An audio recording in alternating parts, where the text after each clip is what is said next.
Can you talk about it?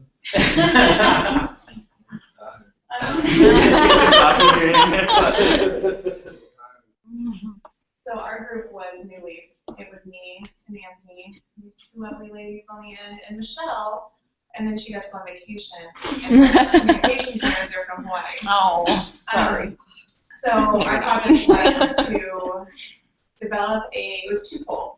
We wanted to help low-risk offenders and also food deserts, so people that couldn't have access to cheap organic food or affordable organic food. So our deal was to have low-risk offenders work on a farm and live on the farm, so it was sustainable, and produce that affordable organic produce to sell in the food deserts. Cool. That's a high level look at it. And your name was? I'm Danielle.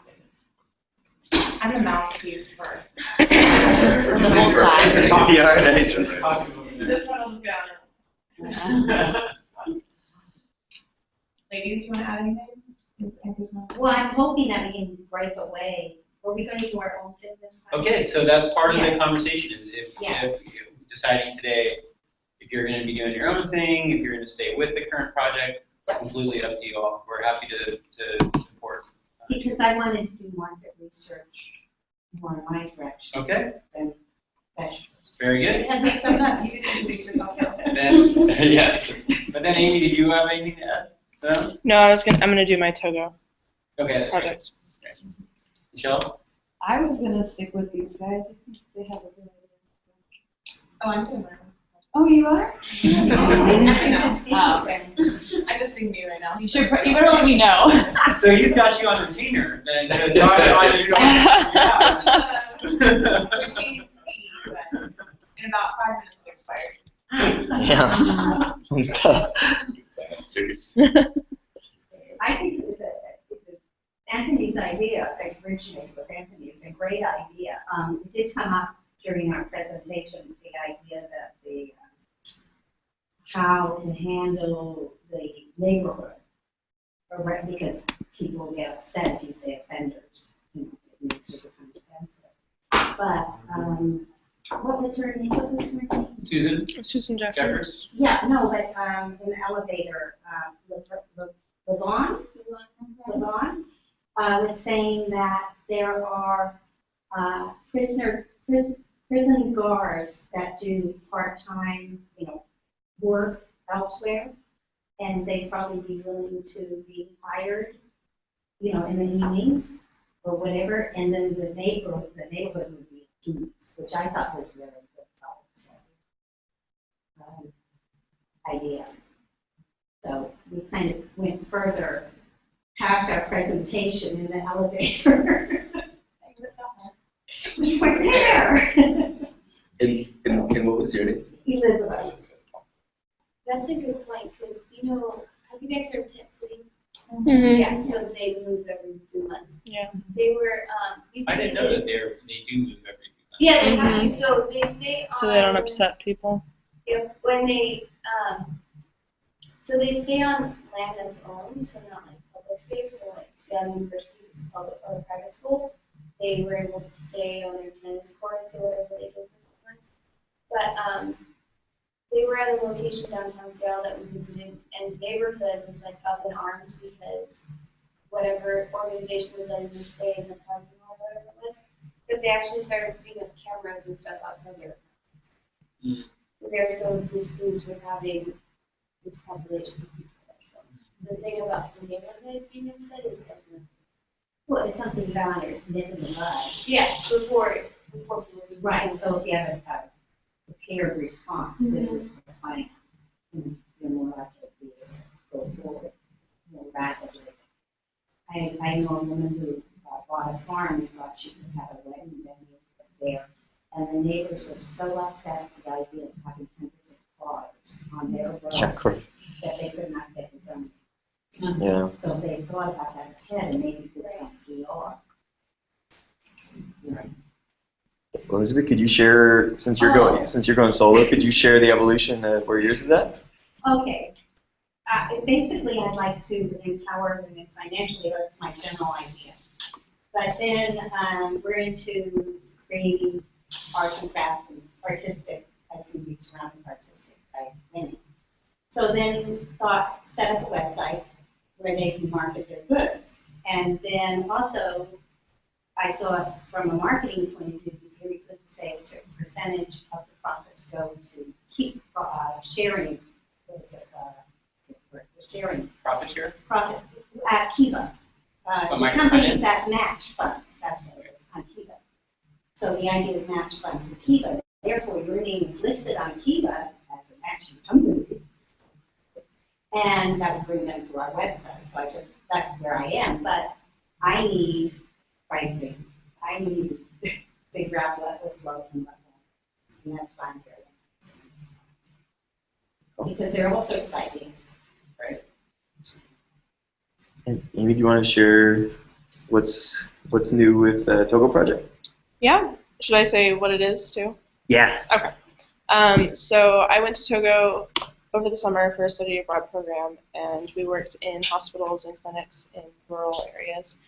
And we saw that people come to the hospital and for like an emergency, and then if they can't pay their bill, they aren't allowed to leave, so they're stuck there.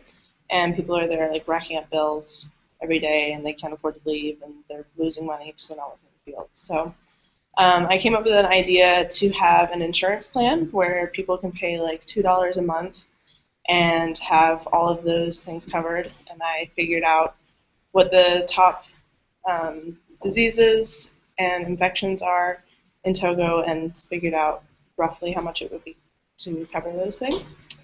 And I also wanted to have it so that they could also have food supplied for them because they have to buy it from outside and bring it in. And I'm hoping that I can implement it when I go back for Peace Corps next year. So that would be really exciting. And I've already talked to a couple of people who work there to see if like the costs are roughly the right idea. And so they're going to get back to me on that. That's me. Thanks for sharing. So and then,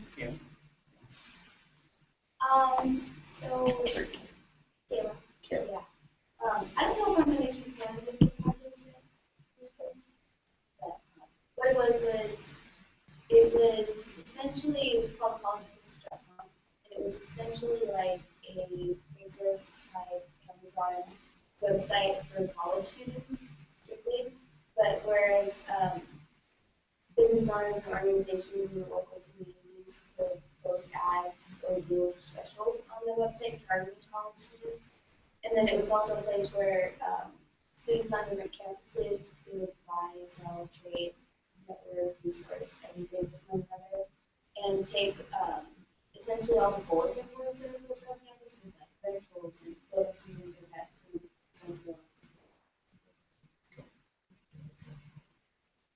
and did it maintain the part of it that was kind of like a co-op where students like buying in would get some benefit and a dividend out of it, or? Yeah, that's the most important part. So basically, the percent that we decided would go back into the direct college, into like the student government, to fund clubs, so that they have a sustainable fund to their clubs instead of applying maybe getting some money from staff and some not. It went a good percent of that from students.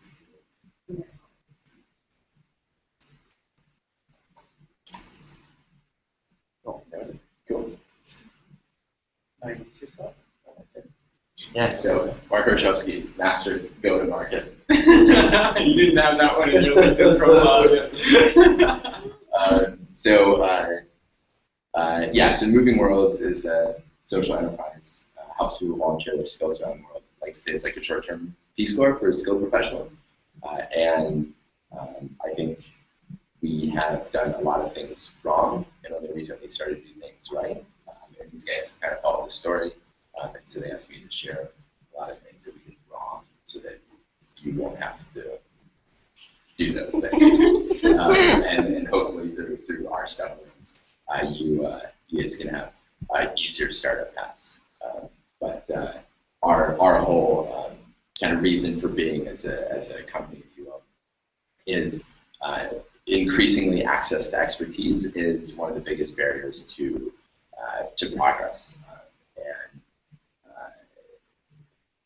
we think that unleashing more volunteers, especially in skilled capacities, can help smaller social enterprises, NGOs, schools, even governmental organizations to overcome barriers or seize opportunities and kind of start a scaling up process. So we work to connect people from graduate degrees, corporations, as part of programs, or now on their own with a matching site. I think the other thing, just to emphasize, one of the big reasons we had Mark here is Mark has worked in a bunch of different areas. He's worked in corporate, he's done consulting, he's done all kinds of things. He's been launching this enterprise, and one of the things that's always impressed me the most is Mark's been able to take really what we call like lean ways of doing market research, just to get out there and start asking questions. And I think one of the reasons, Mark's being very humble, but they've had a lot of different struggles because they've been dealing with one of the most difficult and slow-moving customers ever, the corporation. And so Mark's done an amazing job of getting in there and kind of figuring out what they want and how he can create products for huge audiences. So I think that's another thing that we can talk about today, is how to get out there and just start testing and asking questions, which is very cool.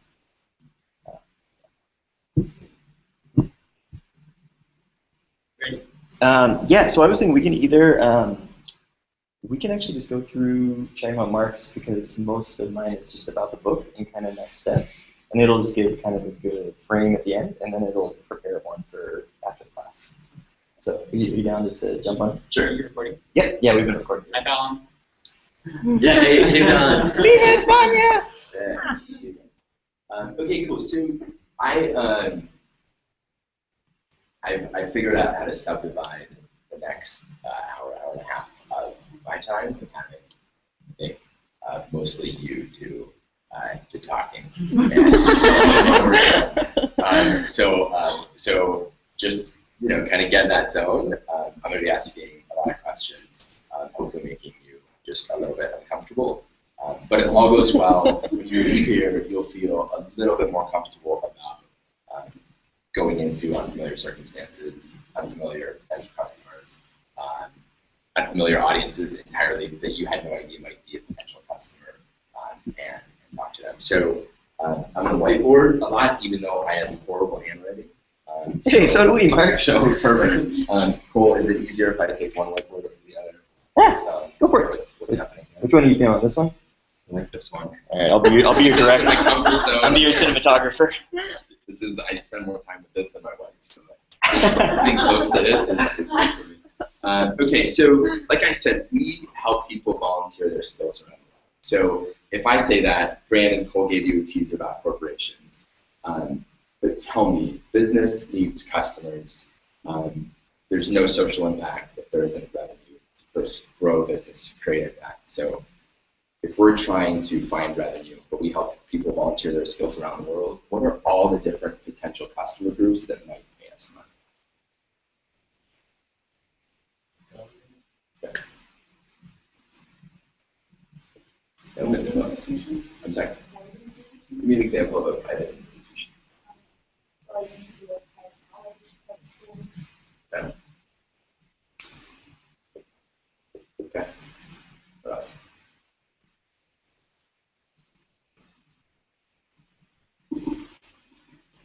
So you were just in Togo? Yeah. Think about like that you spent time at a hospital. Mm-hmm. They probably have some big challenges, right? Some opportunities, hopefully, as well.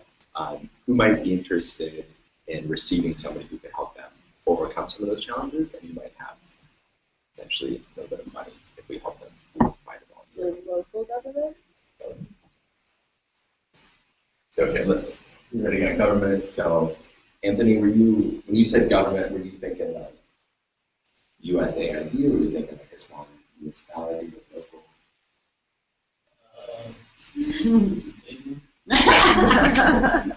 Baby. No. Cool. All right. So and local. Who else? Okay, small business. Why would a small biz be interested in development? Sure. Sure. Yeah. Good angle. Okay, cool. Any other groups Has anybody traveled overseas? Anybody volunteered overseas? Part of the education program? Any? Who else? Who are the? Well, I guess we kind of got small biz. Who's the other really important group in a volunteer relationship?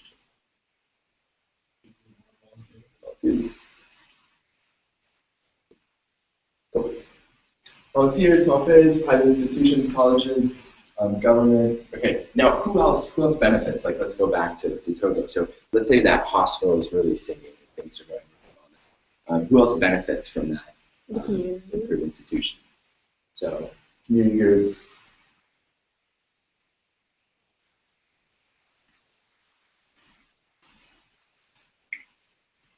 Okay, so has anybody looked at the moving on that website?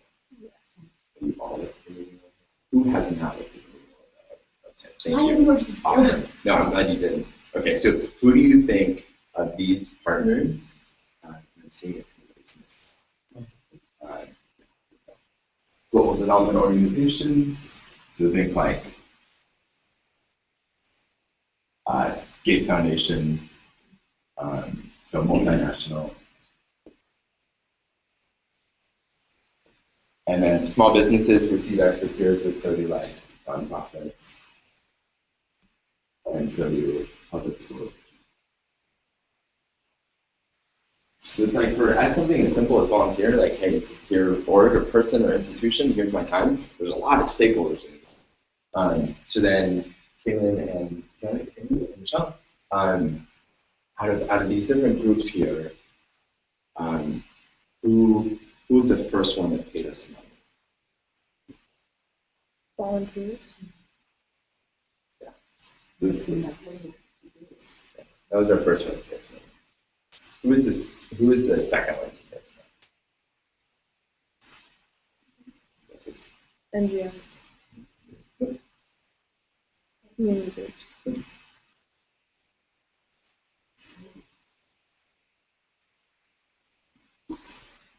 Universities. Yep. And then the third one to pay us money, well, Cole gave it away earlier, but it's not listed up there, are big corporations. Okay, so why would volunteers pay us money? Like, they're the ones giving away time, right? Why would they pay us money? What? I said that's what I'm wondering. Because we're the match. Okay, so I match, right? Sure. Right. Everybody's getting familiar with like other matching sites that they probably pay for Match.com and job sites. Can you give us an example of volunteer that someone did? Sure. I last time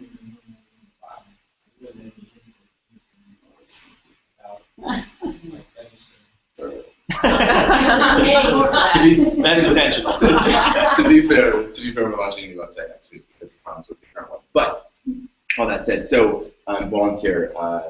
Our first one is one of my favorite stories.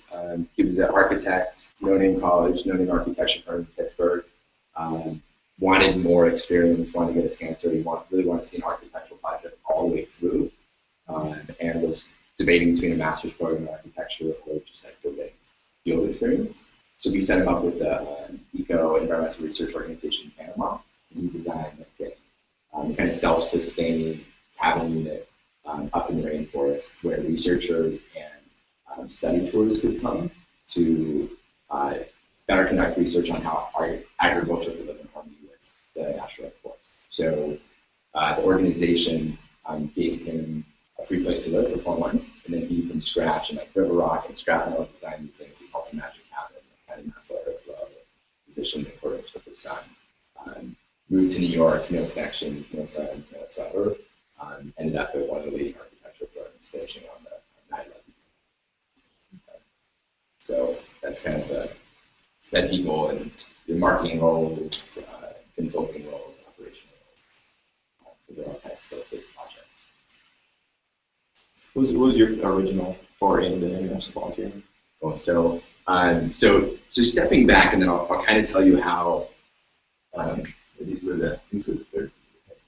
I'll step back, and then I'll go into how we were totally wrong when we were actually canceling, but then why we started in the first place. So about 5 years ago, I had left the marketing agency that I was working in. I'm just going to volunteer for a year. Have you heard of Acting Fund? Or Kiva Fellowship. So there's these really cool fellowship programs. I didn't get into any, and so I was like, I'm gonna go do my own. So I spent a year traveling, volunteering, keeping a really just like crappy blog for my wife and parents back home. And people started saying like, oh, how do you like volunteering? Your skills here, doing that. And they started messaging me on my blog. Places in Uzbekistan, or Cambodia, or Laos.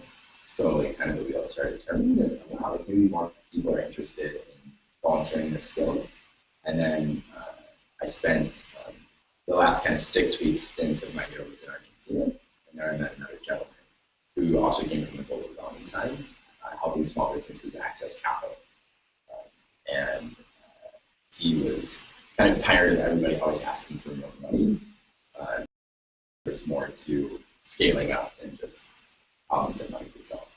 And so he thought it was really interesting what I was doing, and I thought it was really interesting what he was doing. We kept meeting, kept talking about it, and we developed over a series of like 2 weeks of just straight coffee discussions, caffeinated business plan writing, of developing and like mocking up a white labeled website that corporate social responsibility departments in really big corporations would buy from us. And we flew to New York with suits and beautiful screenshots. And nobody wanted to meet with us. And when we finally did trick our way into a couple meetings, we got laughed out of the room. And I thought, wow, that was a bad idea. And that was an expensive way to learn it. But then there were a couple of conversations that happened, which was, man, we would so never buy that, but I would go on my own vacation. And that would be my goal. Or, yeah, I looked at the Peace score. Is this like a short version of that? I'm like, yeah. That's a great time. It's on our next slide. Yeah, exactly. And people were like, I'm totally do that. And so we're like, yeah, cool, well, that's really not what we're selling, so good luck finding that opportunity elsewhere. And then finally, you hear enough times, I think maybe we should be. So we kind of did something like this. We're like, who are all the stakeholders in our market? Who's everybody that touches us? And let's go talk to, it was audacious that we didn't get there. But let's go talk to 100 people and everyone and not tell them what we're doing, but trying to figure out how they're trying to pay money to solve problems that we might be able to solve. So we went to global development organizations and talked to them about how are you working with volunteers? And for everybody that said they weren't working with volunteers, a negative point against global development organizations. Like, we love your work, but you're not our partner. Went to community groups. A lot of community groups are very against volunteers, especially in international capacities for a variety of reasons. We don't love volunteers, but it's long upward battle. Volunteers. If anybody's ever looked at international volunteering before, Peace Corps, to your commitment, phenomenal program, we love it. And everybody asks you. If you've tried to look at like shorter stints, it can cost you $4,000 to go monitor turtles on beaches. There's a place for it. I don't mean that negative. Like, there's absolutely a place for that. But if you're 25, 30, 35, and you have, you're an architect, like Drew, who I was talking about earlier, or our most recent expert here was the first legal counsel for Microsoft in China. Like, that person should not be counted. So trying to going to them and like, oh my gosh, I'm not going to pay $4,000 and so I give up. Or I go write and message all my friends. Or I just go figure something else to do. And then small businesses, like organizations hosting volunteers, a lot of them like, I really want volunteers. So like, oh, cool, let's do some price testing. Right? Really interesting. They really want volunteers, but they're never sacrificing in order to host volunteers. That makes sense. So they weren't paying money to otherwise work around that problem. And that was one of our most important takeaways. Like, when we were really young, like trying to just figure out, is there even a market here? There's a big difference between I will pay, maybe hypothetically in the future, and like kind of currently paying to sell that product. And if they're not, does it mean you can't get it? It's just longer. So big, like, nonprofits need volunteers. Most host volunteers, but they're like, if you've heard of like donor trips, donor trips. So like, let's say and I don't know if this hospital in Togo is ran by an international nonprofit or one headquartered elsewhere. A lot are, and so they'll say, hey, donor, give me $10,000 and I'll go take you on like a really cool trip to. So not only did they not want to pay to volunteer, but they were eroding an income stream if we were the ones after the volunteers. Public schools didn't have money. Colleges are interesting. Like what's in volunteering for college? You're giving your students skills. There you go. So, and that's what ended up being with corporations. We've seen $0 from corporate social responsibility, but we've seen our biggest revenue stream come from or groups sitting in the business. Yes, Danielle, going interested? I'm like, what? Yeah, she works at There you go. So so turns out going and using your skills in that resource capacity is like really important. And so people that really care about that.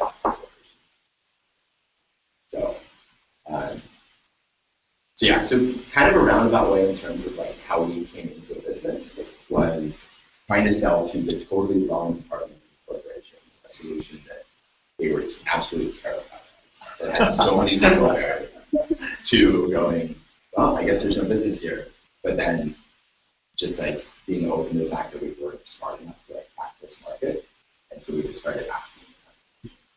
And when people started saying, I would totally do this on my own sabbatical or own experience or anything, that's when we're like, wow, let's test that assumption. So So can I ask you, sorry to interrupt you, but when you said your big idea was to ask 100 people from each group, who did you get the most, not only vital information, but would actually respond to you? Yeah. Who was willing to talk? I mean, it sounded like the small businesses were like, yeah, it's a great idea, I love it. Oh, wait, you don't have to. Totally. Who did you get the best information from? Totally. So we'll come back to that. So I think it's really interesting. Promise. We'll hold me accountable. So what I would really like to do now is I want you to go and create your own. I don't know if these have a phone lines, but they probably do.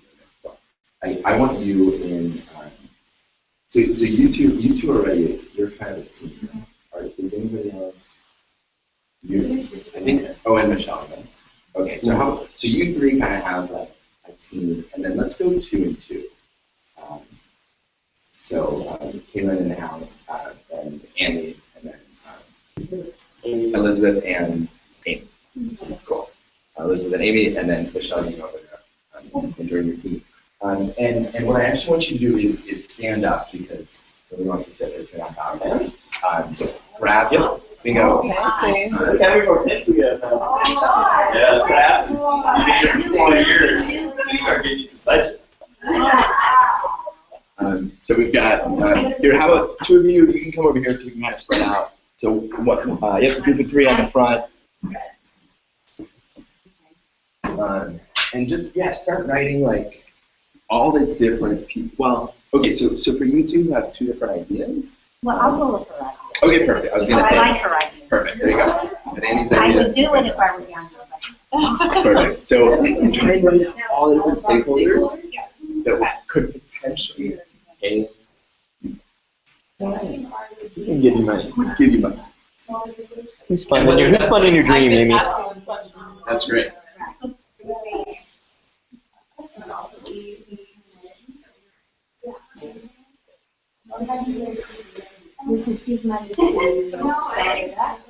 The whole way. So basically, like anyone throughout the process who would pay for your service that would need to be impacted training for.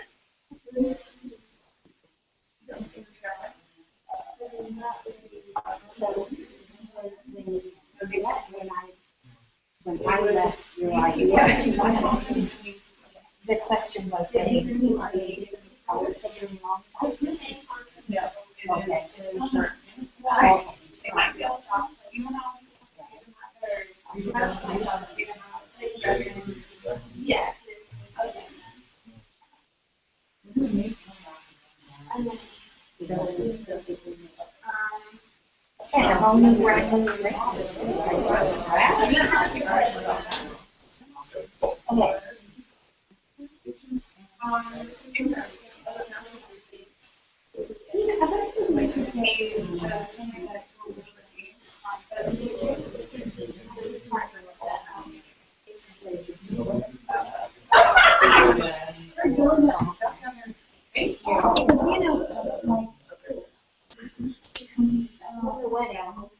Yeah. Hey, Fallon, we wish you were here. Okay. What he means is we miss you.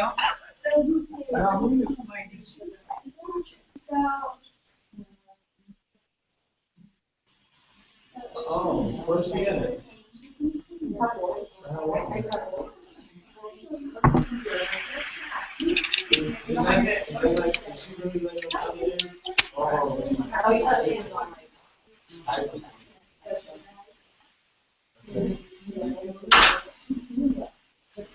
Now, these computers and that, Okay, cool. Yeah. Yeah. It would be difficult to find money.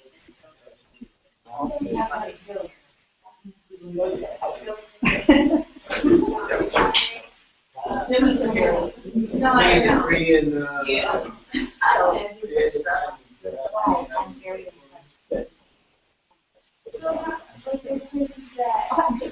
Like we actually just had a. What if someone wanted to promote one of their products? So like, Like, yeah, alcohol, they show up at It's a the video venue, translation, script writing. like, I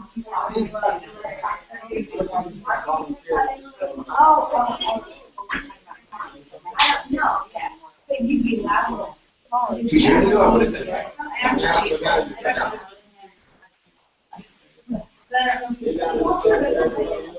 Uh, we're actually squad. Yeah, exactly. You're supposed to do that. How about like last idea of volleyball and then stay safe. Like get one more idea. Yeah, so it's like that. Red Rover, Red Rover.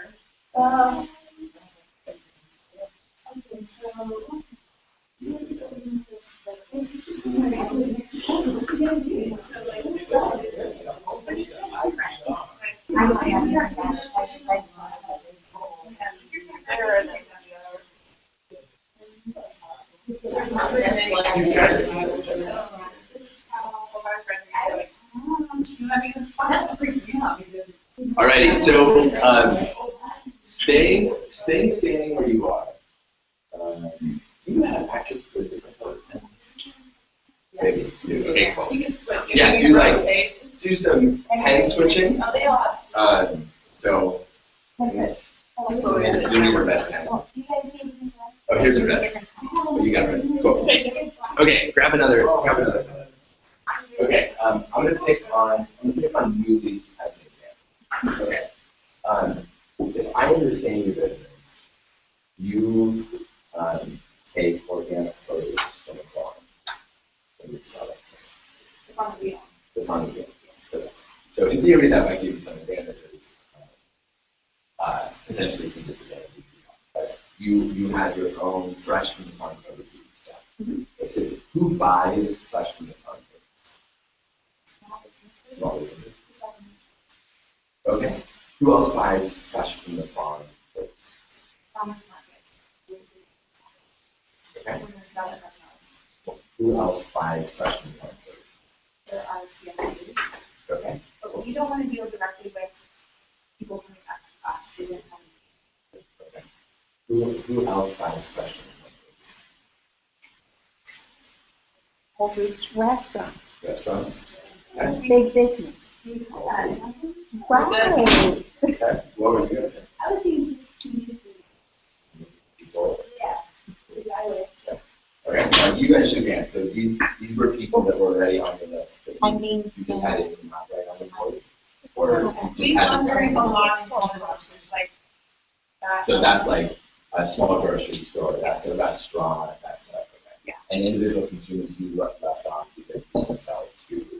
Yeah, we only have individual customers, what we talked about before, only come on pages at farmers market. But that's out of. Gotcha. Okay, cool. So then, over here, we've got, if I can describe We're about the process there. Fairway United. Okay, so Fairway United, you put on cheap, sustainable weddings. Think of one person anywhere or group or anything that is paying money or otherwise making some sacrifice in order to have a cheaper food.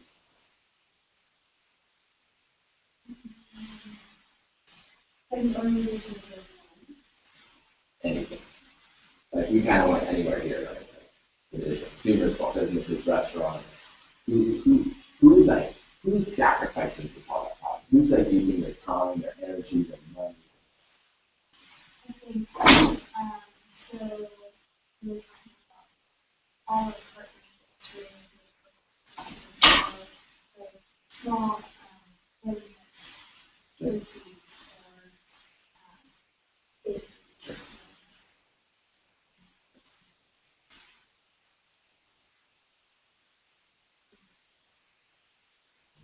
Go farther. Who else? I got married like 6 months ago, so this is still priority. So who the industry is so acute, like who else is like spending time researching about how to put on a cheaper wedding or a more sustainable wedding? Magazines. Wedding magazines are all over. Yeah. Who else? Consumers.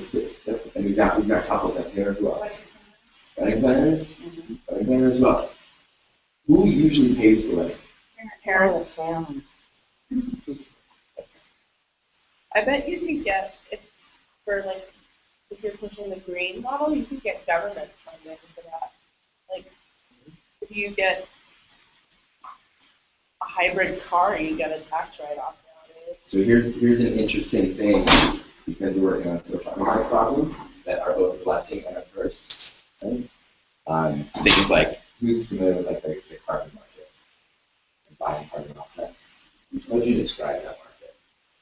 We're not going to use it, so we really need it to make our product. There's a lot of money. Yeah. So like carbon stoves are a good example of this. People who make clean burning coal stoves sell the fact that they're producing less carbon in their stoves, like corporations who are trying to offset their footprint. So I mean, we're just going like totally like, if you're making things more green, all of a sudden your marketplace is a whole lot bigger. And that might be a total rabbit hole, but it might also be really interesting conversations when we're still really young. Okay, so Togo Hospital, we got a big list here. What was an idea that came up here that you were either most skeptical about or you thought was like the biggest stretch? NGOs. Why NGOs? We don't have a lot of money. Okay.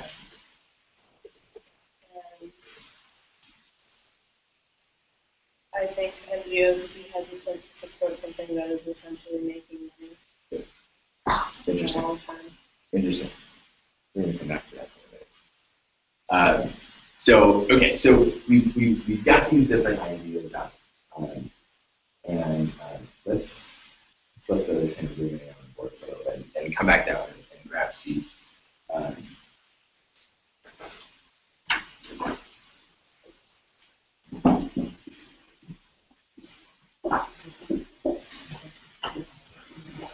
Okay, so a really interesting thing happens when you only list one potential customer or when you list 12 potential customers. So either way, it's a sign that you don't totally understand your business model, which in my opinion is a really good place to be. Because then it means that you're open to advice and to connections. And so one of your questions earlier was like, how did you start educating people? So we're gonna kind of skip the magic that we went through to find these people to talk to, and instead go through what were some of the questions that we asked people. Have you guys ever done a survey, big company, small company, friend, Facebook poll, of somebody saying like, hey, how much would you pay for this app? Or share it or thing? Yeah. Reliable. No. So one of my favorites. So we were doing a test for one of my friends, and he was finding it creative people who like call and say this like actually like how to make that happen. But he was getting people to call him, and he was designing an app to help people not be late. Like it's how you got a calendar, it's like really that traffic, so it can be like, hey, it's time to leave right now. And he was trying to figure out who would pay him to buy that app. The people that were late never think that they're late. That's what they always do.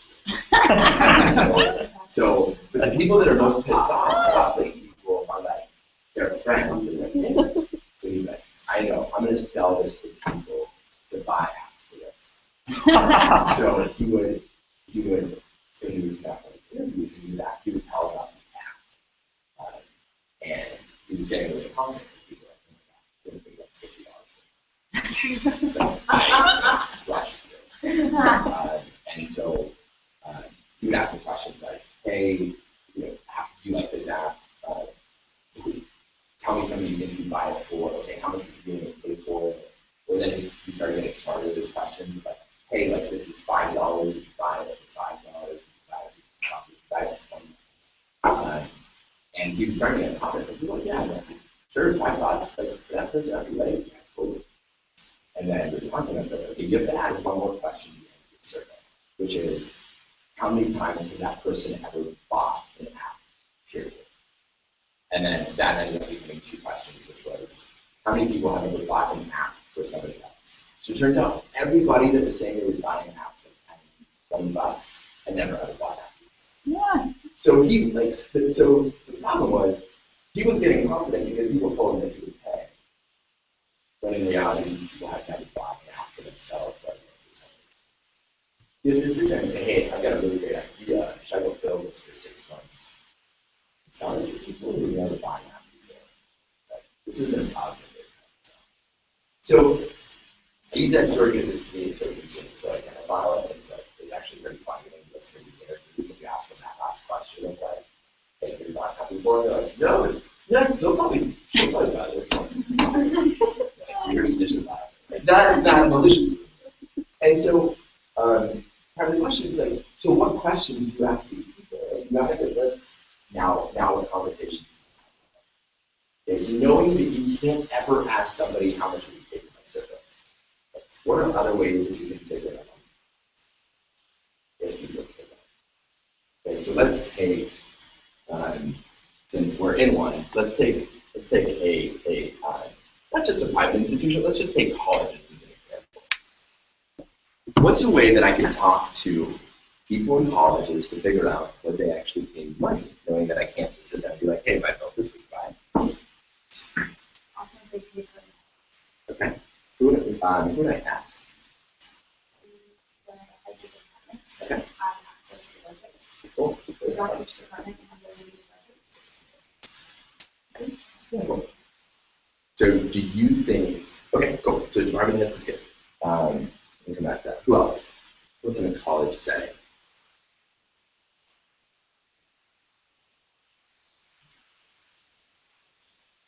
Who else do you interact with at the college level that might care if you go volunteering or not? Okay. Well, I don't have budget, but yeah. Okay, who else? Advisors. Okay. The student activities, what are they called? I get emailed about it. Okay. And I'm going to add career department. we're like, okay, let's map out these institutions might pay. So now let's like map it out. And what we found was department heads had budget, did not care if their employees were volunteering or their students were volunteering. And the way that we knew that is we said, what are the things that you report on at the end of the year? And when nobody said volunteer hours or social impact, we figured that this would probably not be a good audience. When we found out that what they reported on was the average income of their students getting jobs afterwards, we knew that they especially were not audience. Professors. Some professors actually engaged in service learning. Interesting. Tell me more about the things that you love about service learning. What about the challenges? Oh, it's really hard to find opportunities. Cool. You pay to find those opportunities. How much do you hire a contractor? So trying to find, not did they pay us, but were they actually paying money to somebody else for a service? Turns out this was an idea because professors didn't want to engage in service learning because it mean they had to try and get approval for their service learning. And that meant really having like a very tight handle on what was happening on the ground. And if you've been on the ground, the University of Togo, it's chaotic at best in many organizations. The ground also being my organization, like my place would be probably a horrible spot for a professor to try and like, get a student credit for. Like it's not managers, right? Like they would come into marketing and do, I don't know, design or something. So okay, so advisors. This is actually good at advisors. Student activities, we didn't talk to student activities. Career departments. You know, career departments would really bad out of internship requests. In a lot of, it's hard to find good internship opportunities. And they were paying to handle internships in a few different ways. Primarily, they were building up internal staff. Internal staff is really expensive. So we have an ongoing conversation with some of the leading colleges now about, especially in graduate degree programs, of how to get their people like, resume worthy. I would have never gone down this path because I thought everybody in career departments was looking for jobs. But when I think it was somebody, I think it was a professor who turned us on to it. So it was really interesting to just like go in there and ask these questions just over and over and over again. So now, volunteers. Some of you are selling like business to consumer, So volunteers, I can't go ask people if they pay me money. So how do I validate if people would actually pay me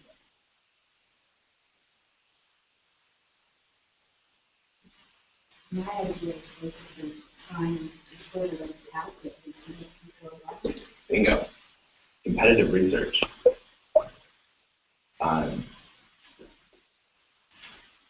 Cool.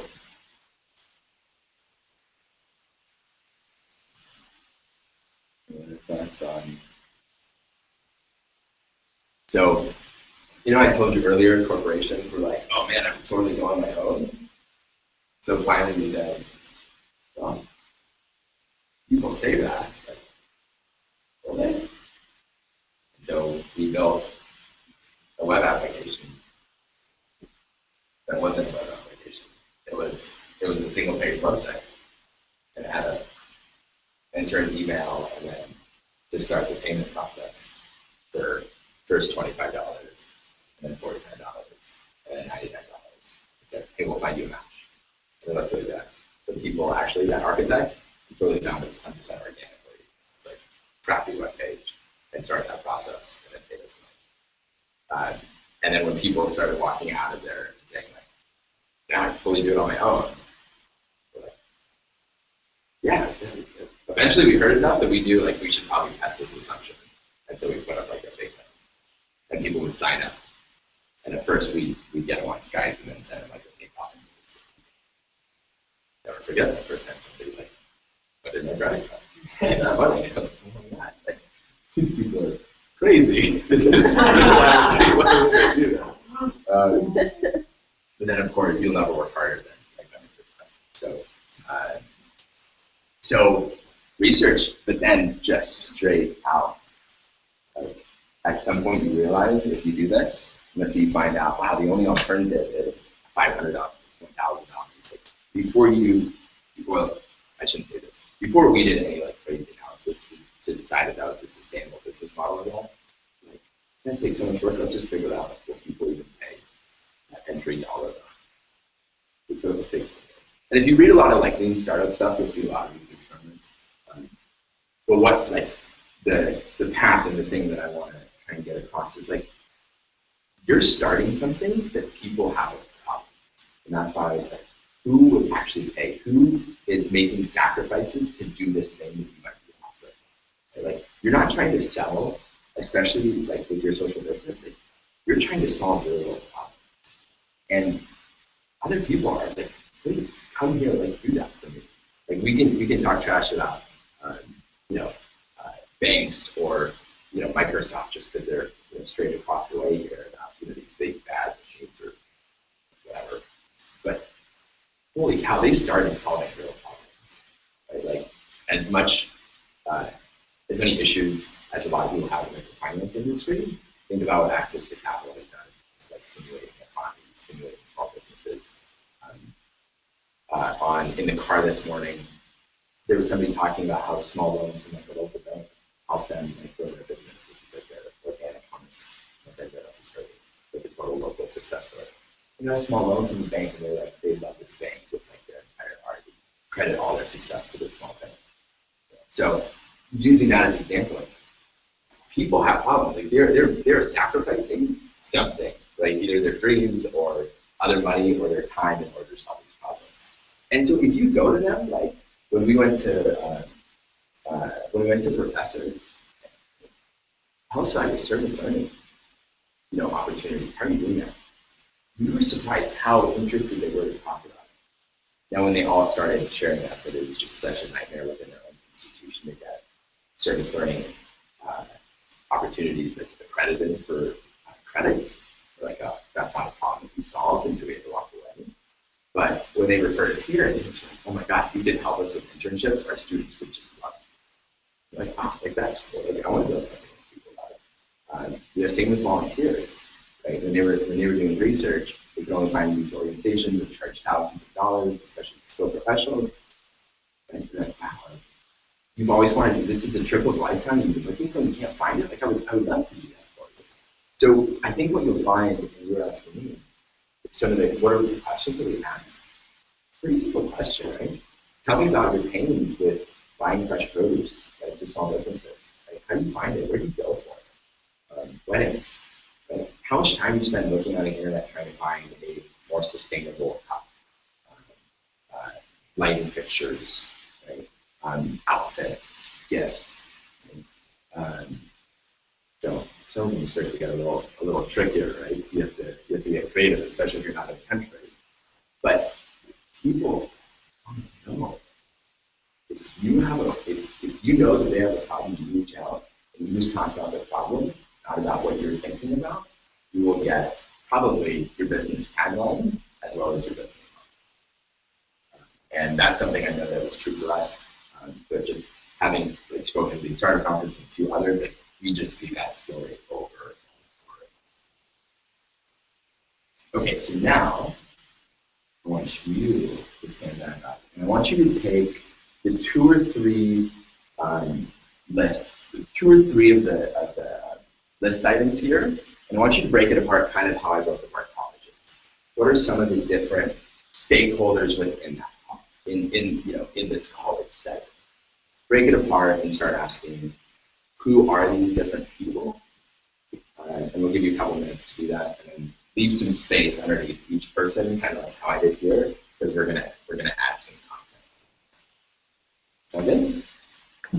Oh, cool.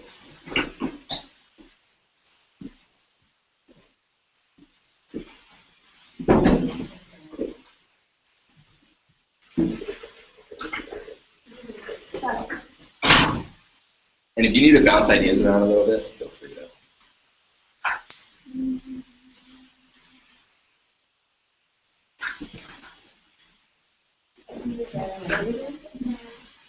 we're doing that, but, Okay. but What was you doing? the university chooses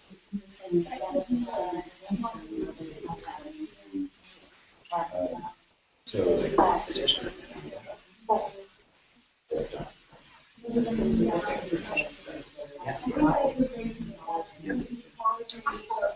yeah.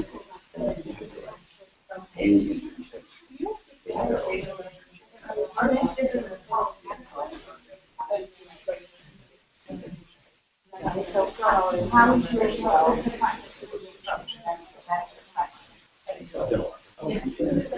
Yeah, and so a lot of the career departments just go, sorry, we don't need you, or they hire.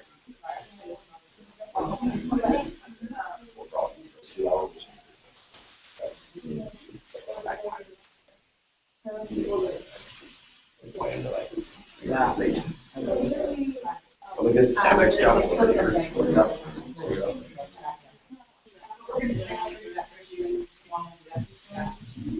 Yeah.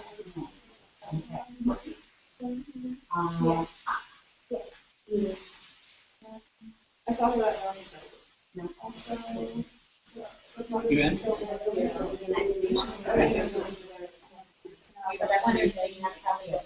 Depend on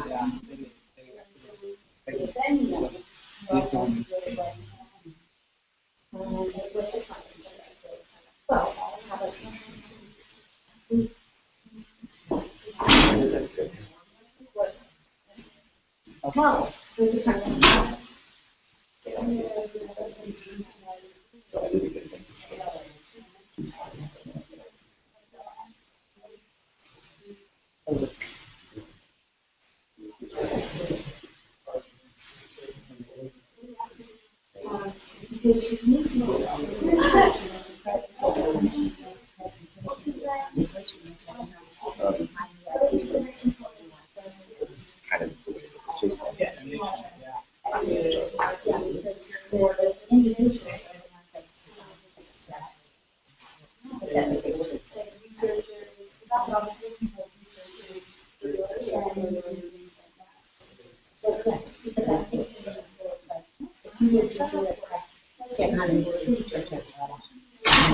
this was.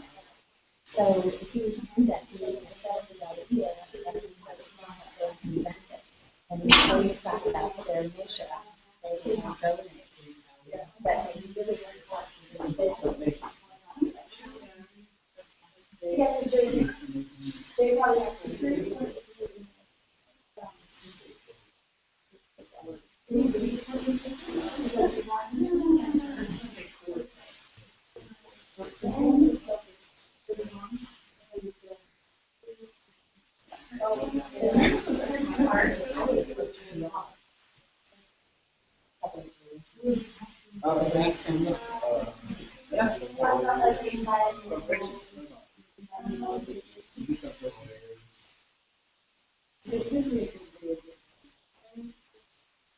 They look at everything they do to ensure that you as advertisements for that movie.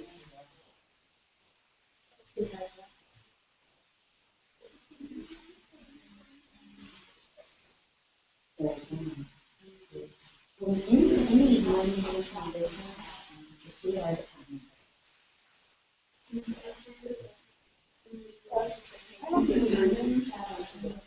Oh, yeah.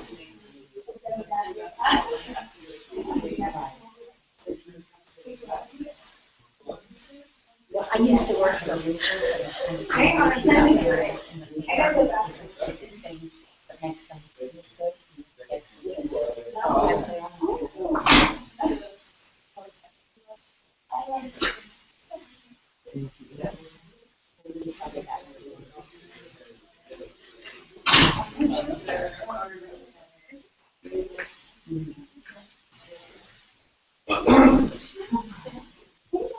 So maybe any.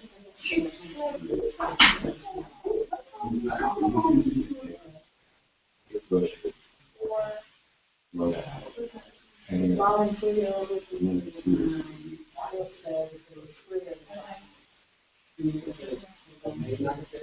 Mayor.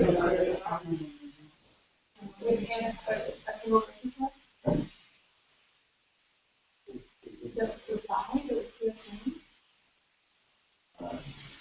make decisions. Yeah, they make money, they make decisions. Yeah. That's right. No, like the produce manager, it's gonna decide like what goes on shelves. The store manager. Before any purchase, whoever buys and sells, whoever buys the stuff. I don't know.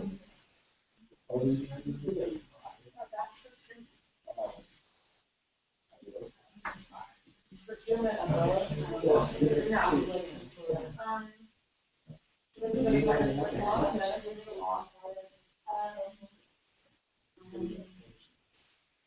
I have a question.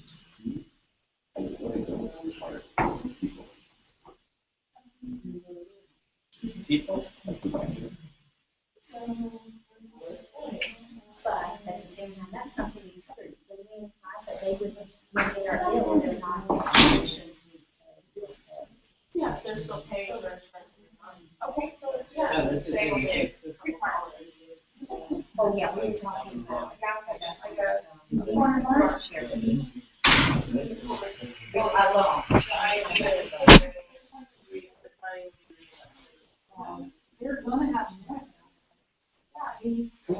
Break apart people a little bit more and give me list out maybe like 3 other either other people or organizations or businesses that interact with the transaction. Does that make sense? That was money. Yeah. Maybe like are there 3 or 4 corner shop other that those people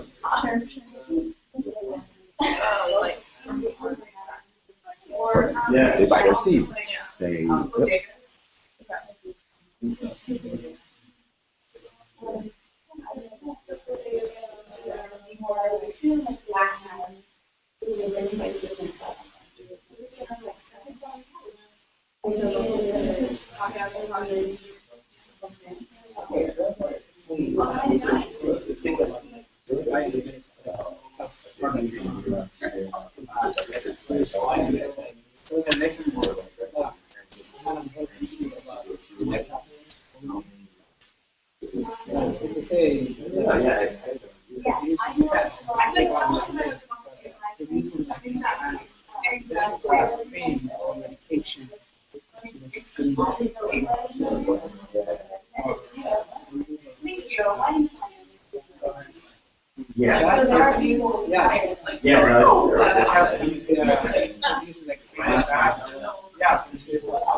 Alrighty, so after you write down your last idea, I'll try and pull you back together.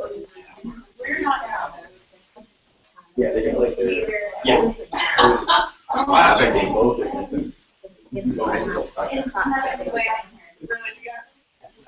there are companies out there.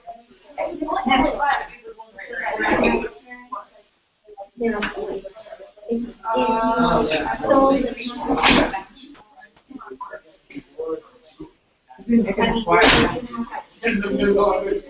Are you circling back? Yeah, shall we? All right, everyone, let's circle on back. Alright, now stay standing. Stay standing. You walk around. So how about we start? Let's start with Amy. Yes, we'll start with Amy's group. Okay. So in doing this, you actually added a couple new, even though they didn't carry that per se. That's okay. We added a couple. Okay, cool. So break apart. Let's see, I'm trying to think. Looking here, kind of more how to use it. So tell me more about corporations and insurance companies. My thought was that maybe insurance companies in the U.S. would want to donate do an insurance company there as PR. What was your name? Corporations. Corporation. I was thinking like big pharma, that if they could invest to have people sustainable enough to be able to take medications all of the time, it would be an investment for them. Cool. Yeah.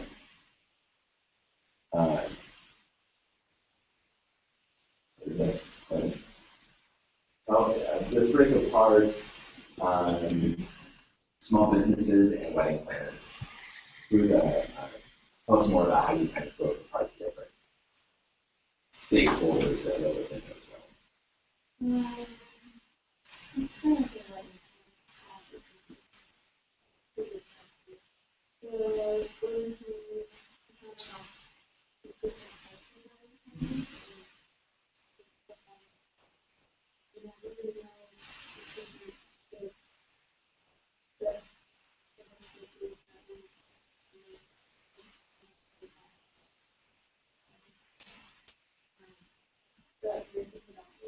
freelancers,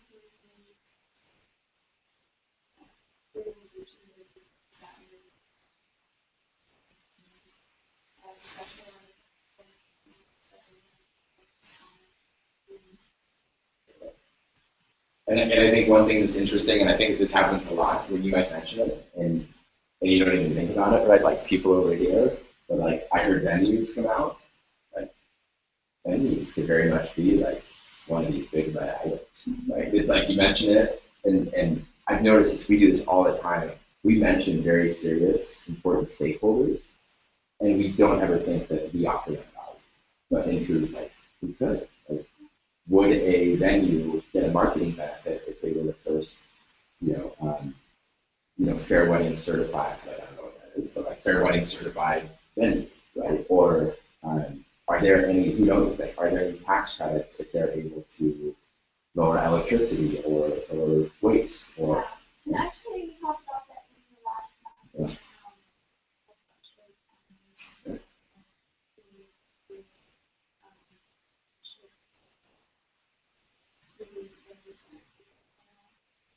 Interesting. Totally, right? All right, grocery stores.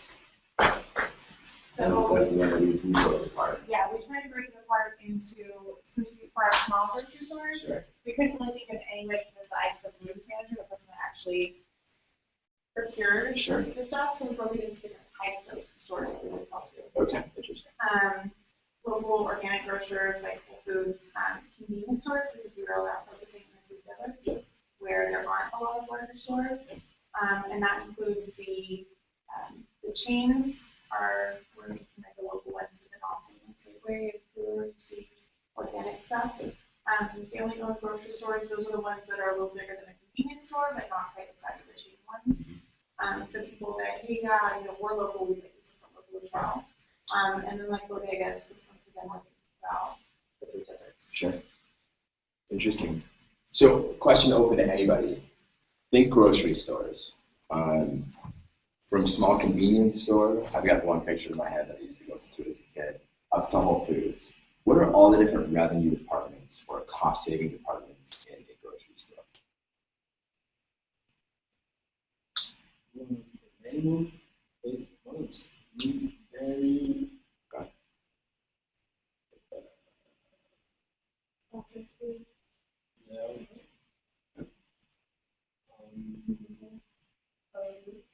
Bakery. Bakery. It's a lot. It's not. Yeah.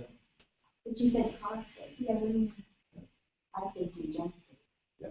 Okay. Wait, what do you mean by junk food? Oh, Like well, you grocery said stores? cost saving, Sure. it's cheaper for us. To buy junk food. Yeah. Interesting. Well, it's because I'm not of the sure. deserts, the Yeah. food deserts. I don't know any. I don't know anything about margins. But. The food deserts, it's real hard to break in, organic. So you got closer with bakery, but I was also kind of thinking like deli too. Like I think about the Whole Foods deli, where like people now go there for dinner, right? Yeah. Like, people buy prepackaged, like those hot dogs rolling on the thing. Like in a small store, that's all the same. That's the same person, like in a small convenience store, but that's a totally different sales pitch than like hey, like we could make this food into something and you could sell it in place of those crappy hot dogs versus like, hey, we can put up some boxes, you can sell fresh produce with people that have to go to. To not have to be selling our products, but using our products to create. Right. Or maybe they don't have a kitchen staff, but if you let them help, if you delivered healthy food to replace that crappy hot dog roller, that might be interesting. Or it'd be a total failure because nobody there wants to eat, like, I don't know, like what would replace that? Like kale rolls and stuff Yeah, like exactly. that. Such a win. Yeah, but 7-Eleven down the street from me, that's a lot. But it has a basket of that. Interesting. Yeah, and bananas too, they look like they've been there for about days, but nobody buys They're always them. green.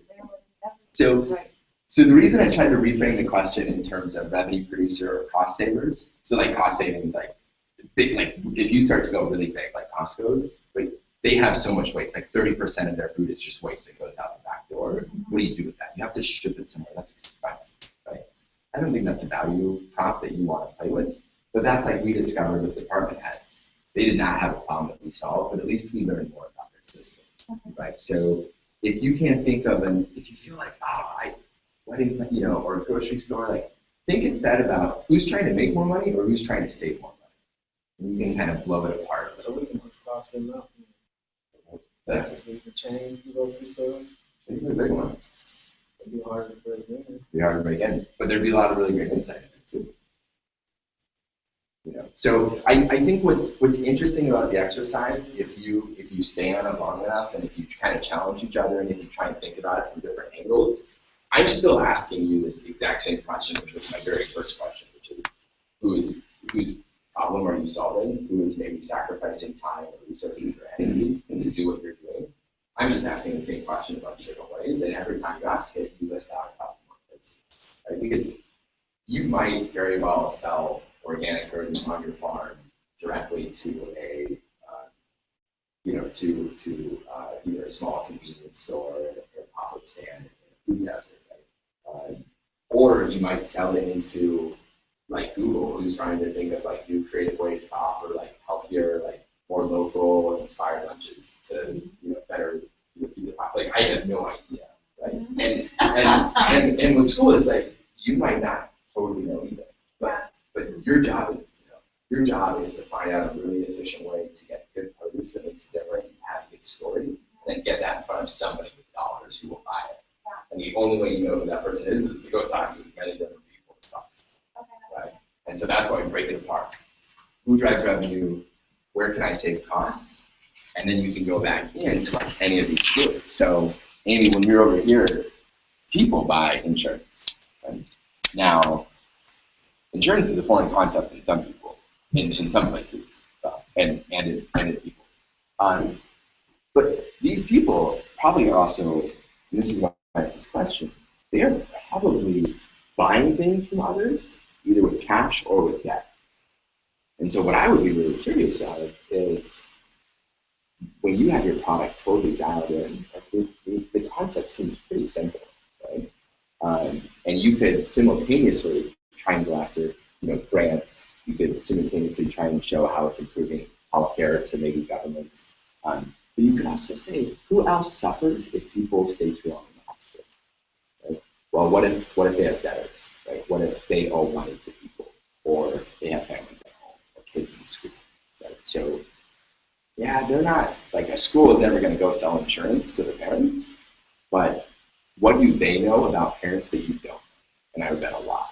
So that's why it's really interesting to say, wow, these people that I might sell to, these customers, they also spend time in places like farming supplies, right? Other textiles, smaller companies.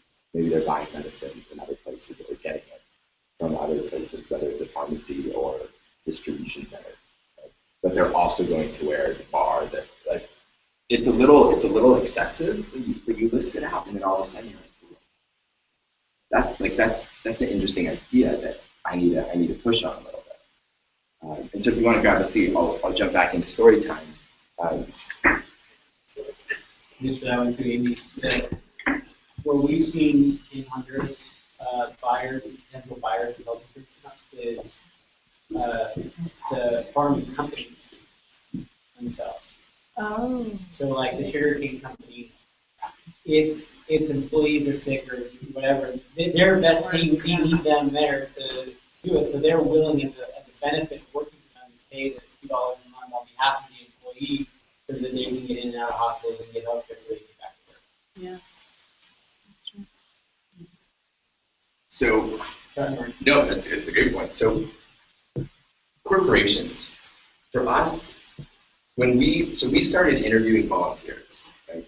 The number one reason that people don't go and spend time volunteering overseas is because of work, right? Which is to say that our audience are primarily employed people who have the means to travel and potentially take a salary break or at least pay for some of their own travel expenses.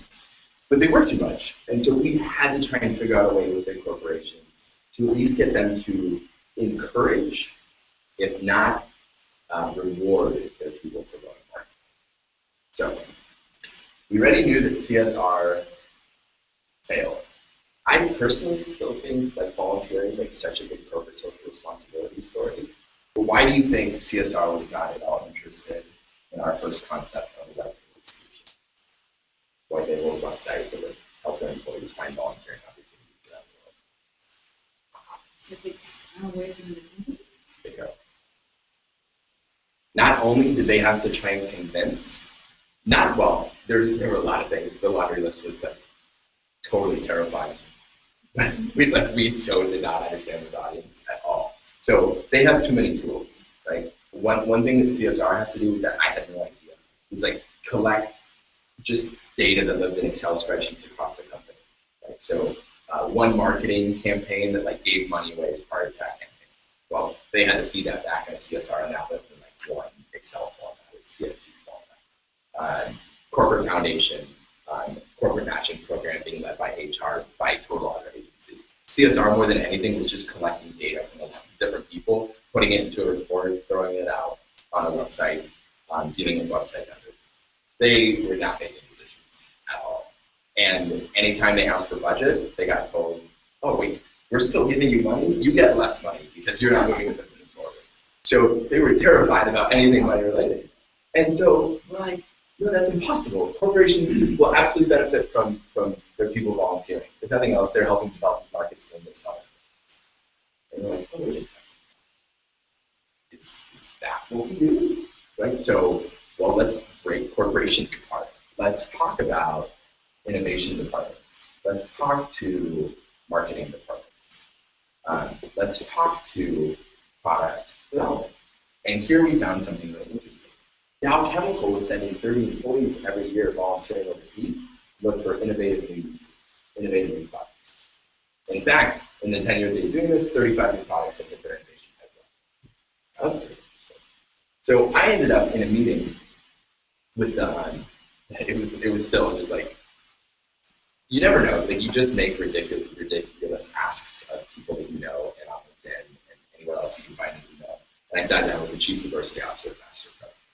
And she thought the idea was pretty interesting. She invited one of her heads of social innovation and somebody else from the product team. And it was the worst meeting. It was so embarrassing. And not that they were personally attacking me, but it was oh, you're so cute. Good idea. Yeah, that's sweet. And we're talking, and I'm just hey, this is going horribly. I just feel bad that I'm wasting it. Nothing else. I've given up all my reputation is totally gone. And they had it was pure luck on the side of their conference room. They had pointed something about their product development pipeline, which was what's the last product you've seen come out of MasterCard? They haven't developed any. Their product development pipeline was the worst looking thing ever, and it had customers and partners nowhere. It was some crazy design team or whatever. So I'm looking at it, and I was I have a really random question because clearly this isn't something you guys are interested in too. Are you guys investing in new product development? And they're oh my gosh, it's the new thing here. It's oh, we're and then they took me on a tour. They showed us their new innovation center, their new open office working spaces and stuff. I was oh, that's cool. Did you guys know that Dow sends people volunteering overseas to find new innovation products? mean, the biggest part of your market is obviously in people that don't have your cards, like Harley. Oh my God, that's what and this innovation thing. It's like that's what we're trying to figure out. By the end of the meeting, the chief diversity officer was arguing with her in front of me, saying, "No, I don't care how strapped your team is. You can deal without your senior manager for 1 month, so they can go." And it was like, what is happening? Like, I so did not know this group, but as the conversation started happening, you started to figure out other places where there was potentially a market. So MasterCard is still in conversation, but where we actually found the most traction was in leadership development. Yeah, exactly. Oh, take a break. And what makes that better is my wife is in leadership development, and it still took me forever. So issues would take a long time. So leadership development. Now here's a really interesting thing about leadership development. Who owns leadership development in companies? A lot of places they HR, but other places HR and business. All right, we're really confused. So I thought it was here. I thought it was talent management, right? Talent management is there are a bunch of really smart people looking at this talent things. Exactly.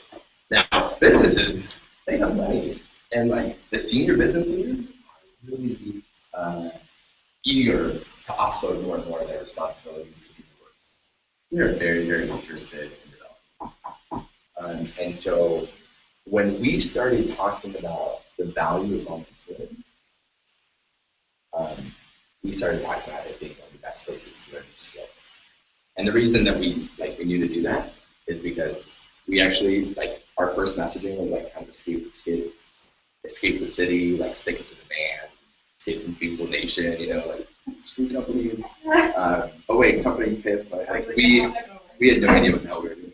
And the people coming to us, when we started to understand who they weren't escapists, right? My guess is there are people they're eager, driven, high performers, people looking to do something.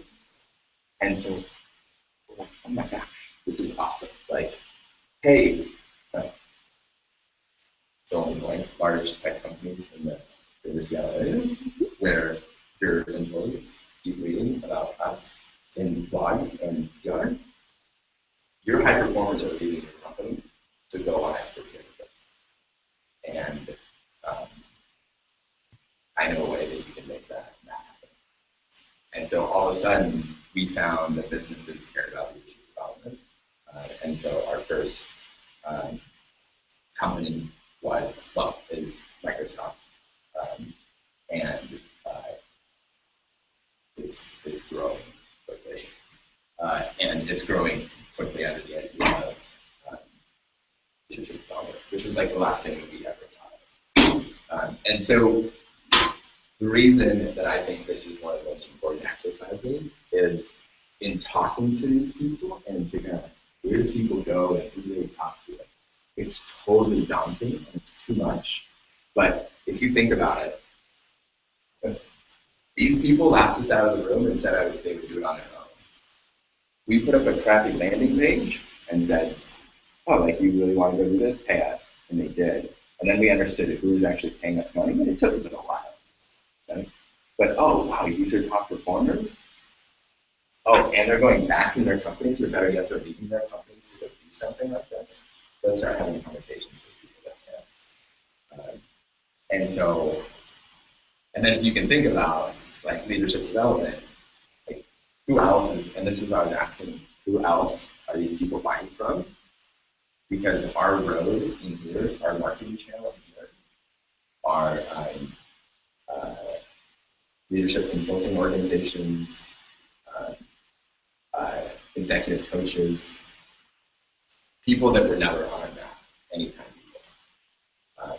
But these people have a big problem, which is they're running out of things to sell because leadership isn't really changing that much. Good leadership is good leadership. There's only so many leadership programs you can sell, right? And nobody wants to buy classroom training. So it became really interesting when they found out about us because we solved the problem for them. they are actually now essentially doing the marketing job of like what I would be hiring somebody because they do excuses to some of it. So part of this whole exercise is laying the foundation for your marketing campaign and your marketing slogan that you don't follow. And so the reason that I say that we talk to these people in person is because somebody's gonna like drop a marketing line. Okay, now that was so brilliant. Like they're hired, they're gonna be pictures, they're gonna be stories. And when you're here, the fact that you actually understand the rest of the business, the other parts of the business, like you can speak very well. Takes a lot of work, granted, but it gives you the knowledge that you need in order to like isolate on the revenue stream and then figure out the right channels and levers to pull to actually start automating your sales funnel. Okay, so now here's the hard part. How do you go find these people? We kind of already asked like what we would talk to them about. What is your problem with so-and-so? But how do we go find these people? So if there are still different pen colors, you can use blue, you can use green, you can use blue. Go back to your boards. Grab the group that you think is most promising, and then list out all the different ways that you can think about to go talk to that group. That make sense? Okay, so leadership development. I wanted to speak to the people that have leadership development program.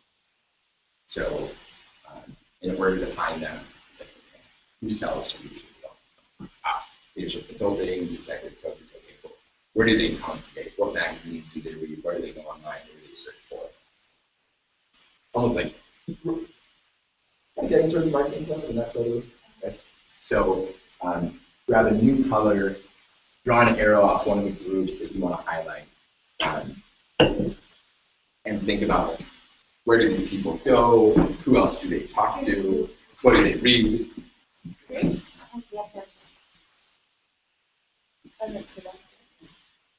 You need a green pen over there?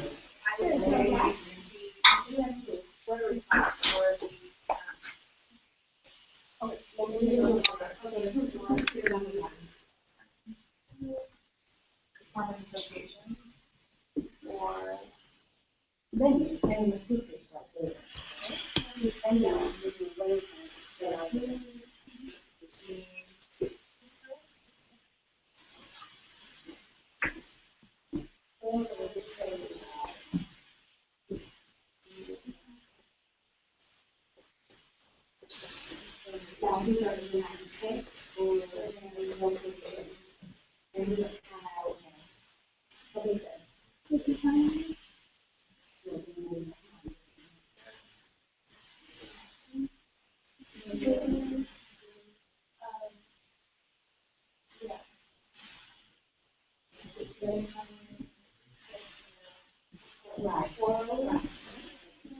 so that would be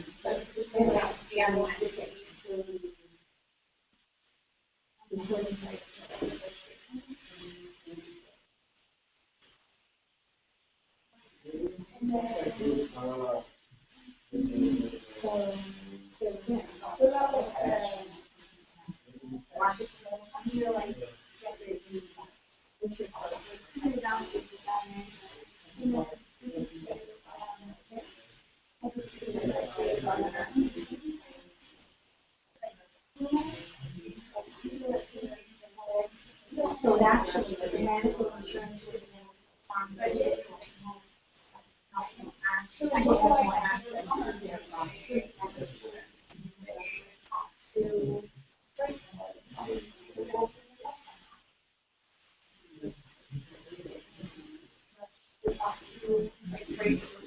So then, this office is marketing or product development.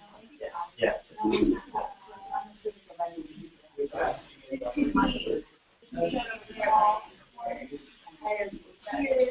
and regular.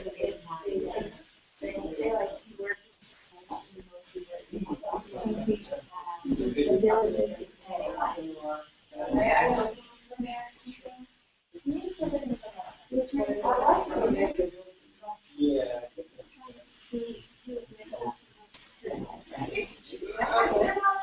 Yeah.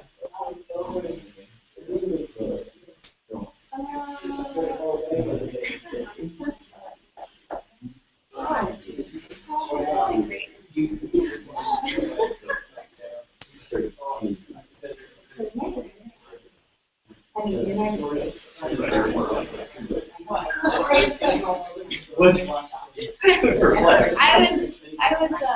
squinting, I was trying to read. Oh, okay.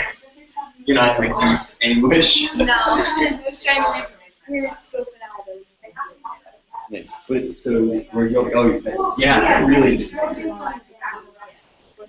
they have the connections to all these different people in Yeah. the centralized area. Yeah. And and it's probably a lot of different ways to go about it. I think another interesting thing to think about this business is at times you're going to compete with wedding planners. And so, like, if you're just pushing yourself as a green wedding planner, it might be a difficult space to break into as a small relationship. But if you're like a modular solution, it's like a wedding planner, I can make your next wedding green. And it's you. Like, it looks like you're doing it, but I also support venues and wedding planners. I feel like there's a lot of different, like, just go like we talked about a lot of business to business. You're the wedding planner versus business to customer. You would thrive, parents. I think there's a lot of interesting business. Is it the wedding planner? You don't want to limit yourself to No, of course you would not. just Yeah. want to like have specialization, like have that. Have the ability. Yeah.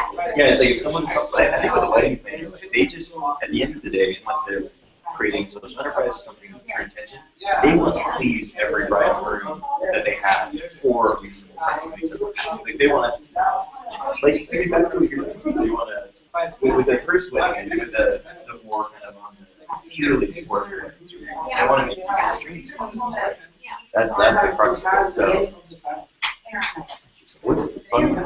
Is green more important now?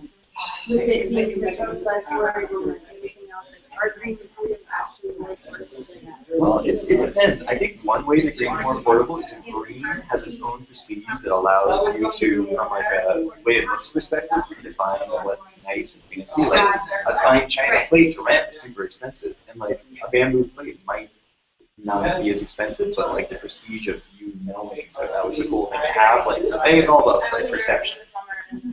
So yeah, totally. Like they're cheaper for sure. Like using wood for like. Exactly. Like on paper, it's cheaper, but it also has that like it's trendy, it's cool. Right. Then it fits, yeah. So you gotta figure out like how to really capture that part. On the clearance part, what were you talking about? You're gonna have to have two surveys, two different, so if you want to enter this exercise, you want to have 50% out. That's. Oh, Know okay. the market very You well. want Yeah. to. You mess up on you. Wait till the convenience store, I guess, you're in a place like that. But maybe it's back to the last question. Those people know how expensive this stuff is, and they know how much each item is going to cost, and say, well, we can do that for less. And that might be an interesting person to bring in. Now, figure out which It would be part is, interesting to like which go type on of the like, vending you know, like, and is split going them. through and figuring out who is it you have to talk to. Yeah. Two is more affordable and more. You be able to. Yeah, you would think they would hire you to come in and like basically have such a in small areas, but be able to change or make more changes to what they're doing. So, Then I know like what you I'm might saying. go talk to the owner. She was basically like, I'll take care of everything, like this and that, but it's also not like there's not just so much. Yeah. Wedding Because planners that's that the like, way okay, the data you're going to them to. beer and champagne, but you can have alcohol, so like it's so limited though. But it's not that. You can have a personal, personal. No, what's interesting is if you definitely would never want to insult yourself in how it's business. So like you never want to teach everyone your amazing mom. But we could do is teach them how cool it is and how easy it is, and then you be the distributor, you be the person that pulls it off. Right, and have to keep giving. Yeah, because you have to find a way to keep return business. Yeah, you would just want to like, this is how you do everything. Yeah, go for it. Yeah. So, yeah, I mean, at the end of the day, it's such an interesting thing that I think a lot of lot of people do, but with the wedding being such a special thing, it's just, it's like with most fair trade or your organic sustainable things, like they need to look good, feel good, be as good as the non-sustainable alternative. And so, especially because like I'm just Northwest or West Coast research like this we're trying this fair trade and sustainability market that like it no longer cuts it just to say like, oh, but it's fair trade, but it's awful. Like this is the worst coffee I've ever had. Like it really needs to be inside the quality, which is cool too, because that'll give you so much business. You really look Yeah, it's a great pull out. But really, Good starting point. And you know the other thing is, as you're doing market research on venues, if they've worked with you before, they're going to tell you things that you can time instead of us. Yeah. Like they'll be the best people to tell you who else is being this bitch or who else is trying to do this. I haven't even looked into it. I was in the group, so I haven't even like Yeah, it's so many competitors and users. Actually, it's kind of funny. I went to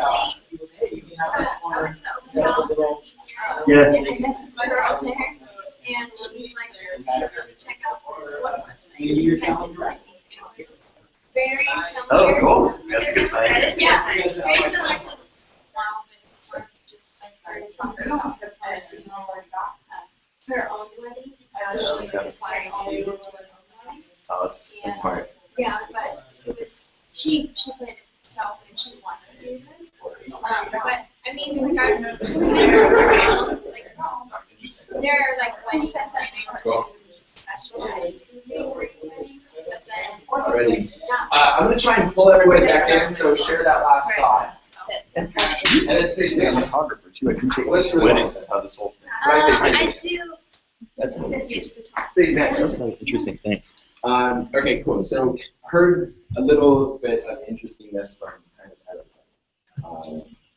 But, and sorry, I feel like I'm picking on this group, but I think just when we break apart, that's usually where I end up. So what's really interesting, so if we remember Amy's idea, right, which is health insurance, one of the challenges and one of the reasons that people need health insurance is because people get sick and they can't leave the institution to pay, they're back to more debt, et cetera. So part of the question is like, who else does that affect? Well, one of the questions that I asked Amy was, who else, where are they spending time? Who else are they borrowing from? Who else are they buying from? Maybe they have other debtors who are pissed because they're like nowhere to be seen. And so later we saw textile companies show up on the board. This was in pen number 3, so this is at the end. We saw textiles who are the employees of these people who are getting sick and now out of the hospital through people. Is it a foreign concept for companies and owners to buy insurance for employees? Not here in Togo, I don't know, but it's an interesting conversation. So we started to talk about, okay, how do I approach an owner at a textile company? Right? I can't just go in there and sell, right? But if they really have a problem, maybe they want to talk about it.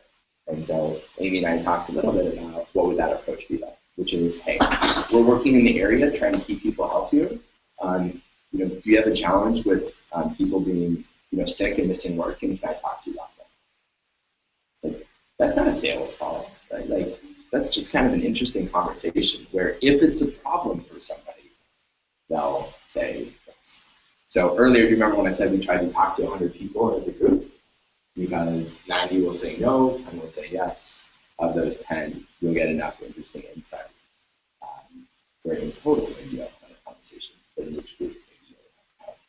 And if you could talk to textile companies, I don't know this audience, but if after leaving those conversations, like if you start with, hey, tell me about, is it hard on your business when people get sick?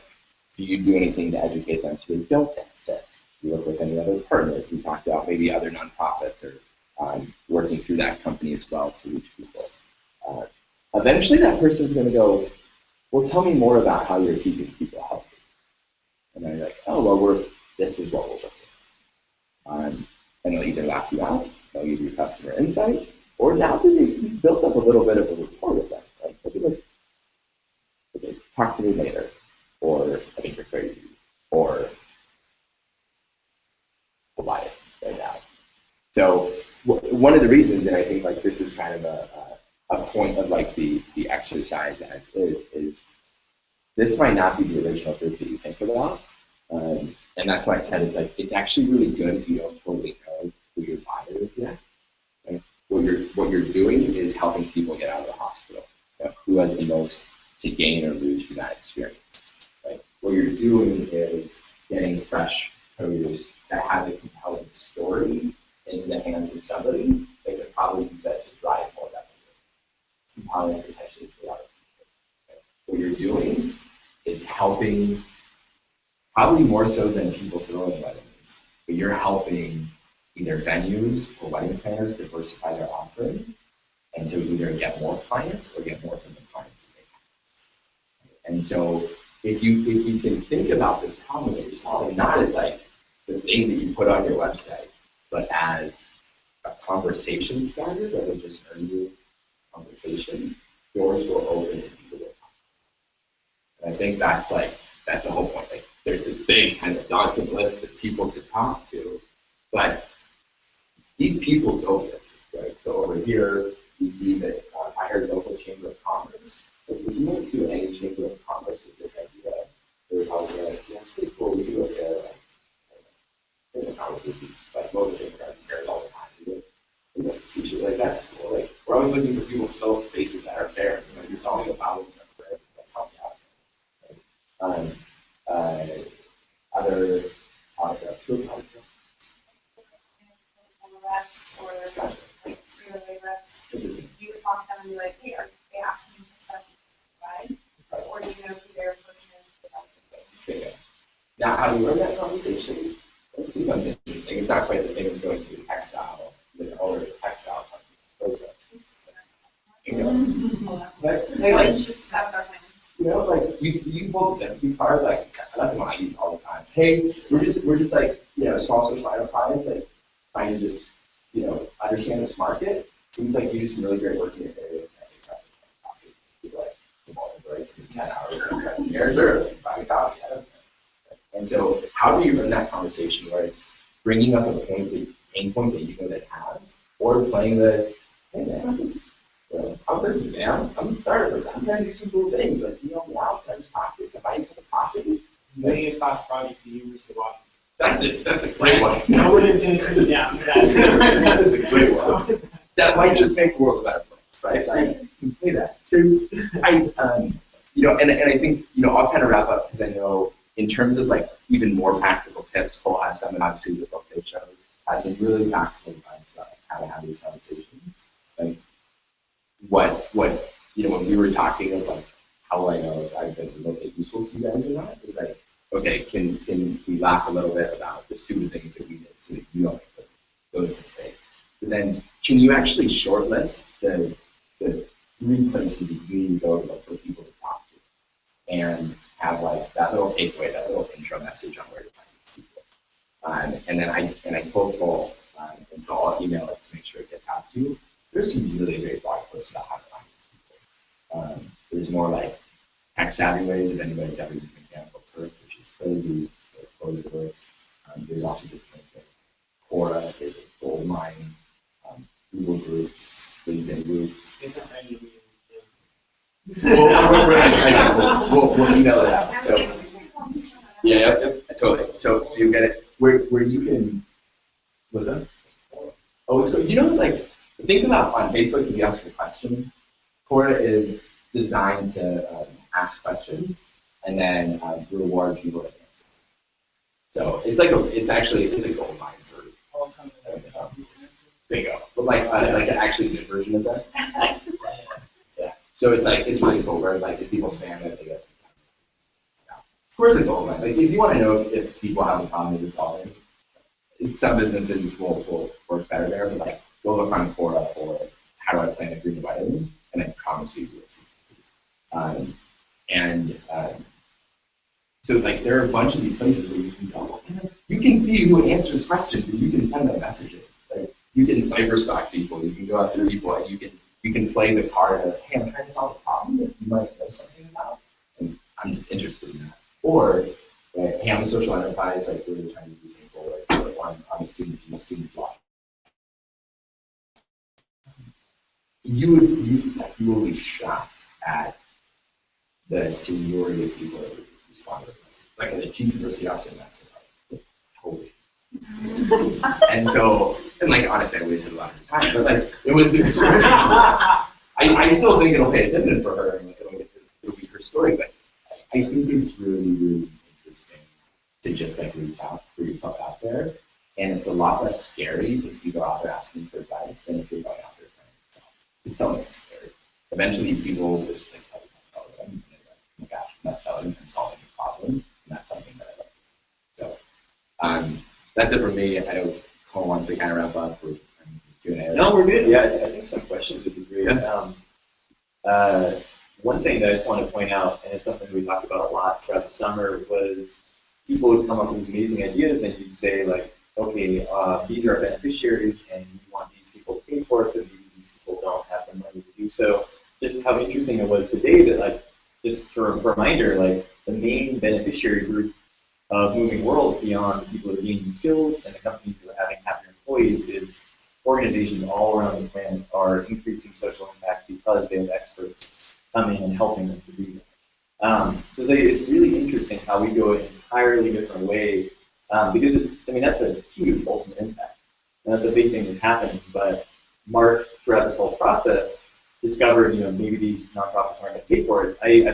I've seen other organizations that tried to do what Moving Wolves did, but they just were convinced that they could get the volunteer organizations to pay for it. They were convinced that they could get the hospital in Togo to pay for it, and they're already going to use it. So it's a really cool thing to think about. And one thing I want to add is that the book is going to give you tools not only to talk to the people who potentially traditionally have the money, people in the companies, people in the schools, but you can still ask the people who are the end beneficiaries too. There's potential that they could buy this, and it'll give you better ways to ask those questions too. I was curious, at the beginning, did you all ever think of having the international nonprofits pay a part of it, or? We're actually still testing it. So we started connecting with volunteers, which so there's a whole slew of nonprofits. What's the big environmental tourism one? Yeah, right. Like where you pay like a lot to go like Monterey, which like actually looks really cool. Like Earthwatch. That actually sounds like kind of cool. I would probably do that at some point in my life. But like they don't want skilled volunteers that they have to give a free place to live to because that's eroding the revenue stream. And the small businesses, like I think we're working with some really, really cool organizations. Like one of our recent ones is we're launching a social innovation lab in Paul. Like they have no resources, they have nothing, they can't pay, but they have homestays. And so what we found is that by not charging them, they will provide better experiences to our customers, and our customers will come back and tell better stories. And so a few of them have asked us to help handle visas and stuff. And we said, oh, we'll do that, but like we do charge you for that. Or some people have said, hey, I really need this expertise so much, and I need them like in 1 month. And we say, oh, well, we do have a promotion where we'll promote you in our newsletter and we'll put like an extra logo on it. And they're like, well, I don't need it that bad. So we keep trying to test some things with the audience to see if we can get them to buy in. But it's not there, and the economics are working out otherwise. And so we would rather just have more cool opportunities and not put various organizations in. So, but will that change? But like we're still learning a lot. Cool. Anyone else have any questions for Mark throughout that whole process? Since you guys work with leadership coaches, did you guys ever go to staffing firms that are trying to people that want jobs but they do have that? I haven't worked in a while. Yeah. Can you get my resume to Totally. Can you help me out? So a little bit. I actually just met with a coach today because we're just kind of starting that discovery process again. When we started, we didn't find ways that we were solving their problems, right? So like a staffing agency gets money on the placement of person, and they actually have pretty big candidates. So they turn away a lot of people who are as employable or will take more time. So if you work with people that aren't as employable, like, hey, we give this person 6 months of experience,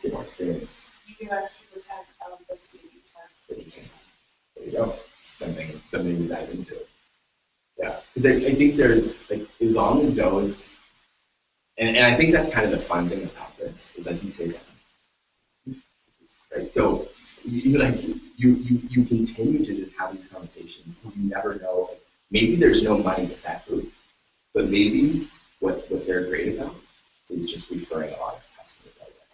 Right? And they're like, oh, well, like, affiliate marketing or something. Like, I don't know if we don't have affiliate marketing. Maybe we will, with those customers, right? So I think it's just like this is where your business will probably start, and it's also local. And I think that's the point. It's like, this is a great question. How do you do that, right? And as long as you keep having those conversations, you continue to find out. So you talked about LinkedIn as just like a networking way of hearing it. I know this is like, what else do you do? Sure. For things like ours or things like theirs, how do you broach that? Are you like, hey, we're our brochures? Right. How does that work? Totally. So, cyberstalking, so are people posting on it? Are they ever, like, if there is a group of like running, if there's a group of, right? Like, what are they posting? What are they writing about? Like, you're really just learning it. You're trying to understand the audience. LinkedIn has a feature called emails, so you have to pay for that account. Sometimes if you send us letters, that'll give you for free. Sometimes we got it. And the email feature is just like, oh, you can these people, and then you can kind of message. And just kind of saying like really cool folks, like, hey, LinkedIn is actually great. It's such an ego stroker, right? Like, hey, it looks like you're a thought leader in, I don't know, small approach. Like, there's a term for that in space, right? Like, or hey, it looks like you do a lot of writing on YouTube. Love it. And that just like, or maybe you just discover them on LinkedIn, but you find them blogging elsewhere, or you can reach out to them elsewhere. So LinkedIn's a great just like lead generation engine to find people that care about that audience. And you can learn just enough about them to find an email. Or there's a really, we've lived on this, so really, and again, it'll be in one of the links, how to find anybody's email address. Use this tool called the portal. I'll say anything, but you can find emails for lots of people. And then you can see where they are on LinkedIn. Like, yeah, someone finds a profile on LinkedIn, seems like you really know, blah, blah, blah. 20 minutes.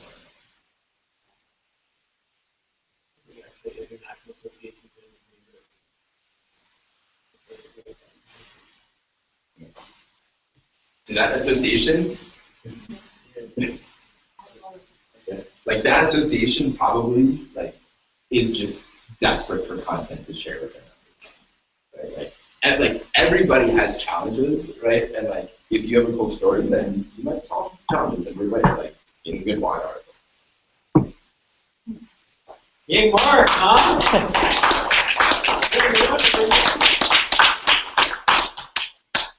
Or you just teach the rest of the classes.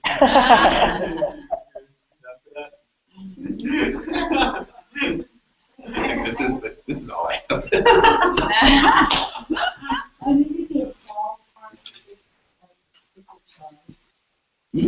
So we have 3 different plans. We have like a 99 plan, a 249 plan, jumping to a 999 plan. And it essentially actually all our plans guarantee you that we'll find you a place where you can volunteer your skills for free overseas. Most of those will give you free places to the point you do that. The 249 plan, you kind of get like a little coach. Like, as soon as you sign up, you get to talk to one of the members of our team who will help you figure out like what you want to do in 5 years and maybe go out and like recruit custom opportunities for you. And then the 999 plan, like we actually don't ever want anybody to buy. People are like, hey, will you do visas and all this stuff? And we're like, yeah, we totally do that, but it's $1,000. That's smart. We want to do that. That's really smart, though. Because you don't want to do it, so you just price it out. You will do it, but you just price them out of wanting to. And we keep bumping it up, so there's always some Yahoo who buys it. You're like, no, like, I didn't do this. We have to do this. Oh, man. My brain's going to people who are kind of professional, but feel like they need to do that.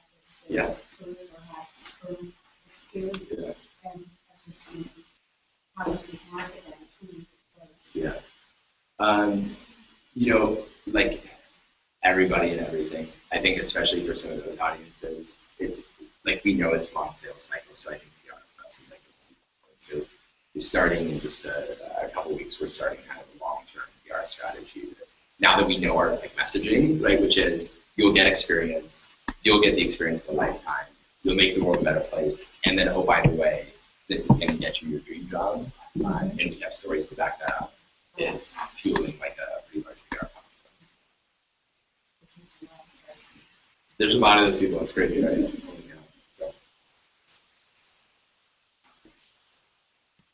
Thanks, Mark. Yeah, pleasure. Oh, so Steve, I was just gonna do a quick screen share on this. It'll be on the video, and I was just to go through some of the thoughts on the book. Okay. So we spent a little while trying to figure out the best book to use, because there's a whole bunch of sharing the screen. Okay, so there's a whole bunch of books on this topic, and a lot of them are huge, and a lot of them deal like almost exclusively with huge corporations. And believe it or not, there is not a social enterprise market research book out there. Hell, like there's no textbook for the class that we have been teaching for years. So we just kind of pull together whatever we think would be the most useful, and keeping in kind of the theme of this class is just providing you with as many tools as possible to go out in the world and hustle and talk to people and make it happen. So totally looks like a cheesy book. It is in fact quite cool. Market research in a week, and basically there's different days, and so they divide it up, you know, kind of with the silly premise that you'd be able to learn a different step each day. And so we went through and read it and picked out the parts that actually are the most important, and found that some days are just stupid and they're not going to help you at all. Some are really tied to more corporate stuff, so you can read those if you want, but we kind of put a disclaimer on them, just because they wouldn't really help much with a small social enterprise. So since we don't have a projector, I can't put this up right now. I'm going to send this out, but I just put together a little presentation that's got the different days and kind of what is important on them. So you can go through. The idea is by the next class to finish the book. It's a super quick read. But then just to have it, as there's little checklists, there's quizzes, there's kind of little schemes you can use to put together your surveys. So it's actually a pretty useful thing. You can actually even take, you know, on the bus, in your car, on the way to go do an interview, just to be reviewing, because it's got really, really great little pieces to help you out. So the main parts of the first section, Sunday, is just main uses of market research, and it talks about companies of all sizes and why you want to even do market research. One of the cool things that Mark was alluding to is the fact that when you get out there with something that's really like you know, or at least you think you know what you're selling, it's a different thing than if you're doing research. If you think you know what you're selling, you look like a salesperson to everyone. They're viewing you in a totally different way. Instead of a student from UW Bothell who's in a social enterprise class who wants to ask them some questions about food deserts, you're just another annoying person trying to take their time and their money. So huge opportunity here is not only understanding why you want to do market research now as a student in this class, but just why you want to do it in general. The other one is just the big idea of there's a whole journey you can go on that can take a lifetime, it can take years. This book can hopefully help you ask better questions and kind of narrow your search so you just get it all going a lot quicker. So there's that in Sunday, and then there's also something called SMART goals, which is basically how to make your research design specific, measurable, achievable, realistic, and timely. These are all things that you'll consider as you're doing this. I mean, you only have a couple months, and you're only going to have opportunities, you know, with several dozen people to ask these questions. So it's all about finding the best way to target them and make sure that it's a totally baked idea as you're going and asking the questions. The second section, Monday, helps you to set research objectives. So you can actually go through and it'll give you a checklist on how to identify the things that you want to know, identify the people that you think you should be asking, and identify the ways you want to ask them. And so moving on to the third one, this is the biggest one, and it gives you kind of like a menu of different ways to do research. There's tons of different ways. There's, you know, quantitative, qualitative research. What are the main differences there between like a quantitative study and a qualitative study?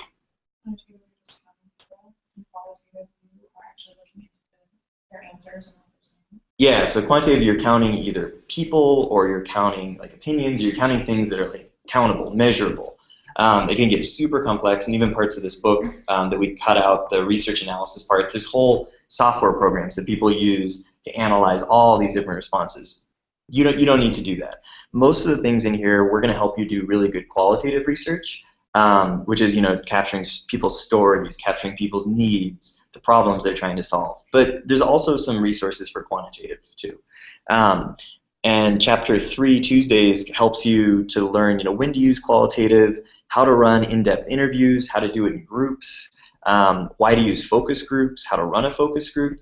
And then another one which I highlighted, which we'll send out again, that they go into a little bit in this book, but not a ton. And I think that honestly, as market research books for social enterprise get developed, this is probably going to be the most important one, and that's ethnography. Does anyone know kind of what ethnography means? Just the basic idea? It's really like taking research or studying someone to the next level. It's like really like walking a mile in their shoes. It's going to their place of work, and especially it could be both on the beneficiary side of seeing what this person's issue is and seeing it in person, but it could also be going to the grocery store and like studying the things they see, how their store is laid out, how their day goes by. It also helps you to do that kind of like shadowing a person research. So it's not just questions. It could also be the experience of it. I know tons of people who, for their business, as they're developing it out, they say, hey, someone from a similar business, could I just work for free for you for a month? And a lot of times that's like some of the most invaluable thing you could ever do. In the social enterprise sphere, tons of people get started with this kind of ethnographic volunteering, where they're just going, sight, smells, people, everything. And that's where some of the amazing ideas come from. So that's 3. And then the last days, we've got basically how to choose and how to run face-to-face surveys versus like a survey you'd send out to people. One's a lot easier. You can get a self-completion survey out to people via email, but there's also a lot of things you miss out on. So it helps you kind of walk through that as well. Thursday gets in, we broke out the section, page 77 through 84, just tells you like what types of questions to ask and what kind of questions will get these responses, which ones are usually more popular, which ones make people feel comfortable, all different kinds of things. The Friday we're skipping, there's a little bit on qualitative analysis, and then Saturday is pretty much represents what you all are going to be presenting at the end of this class. It's a research report.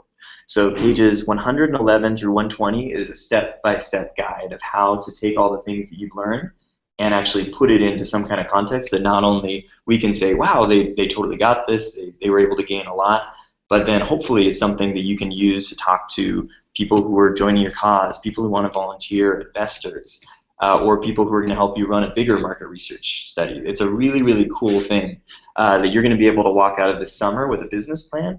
You're going to be able to walk out of this fall with a market research analysis. So you can say, not only did we build this business plan, but we actually tested some of these ideas and asked our customers. So those are some of the things there.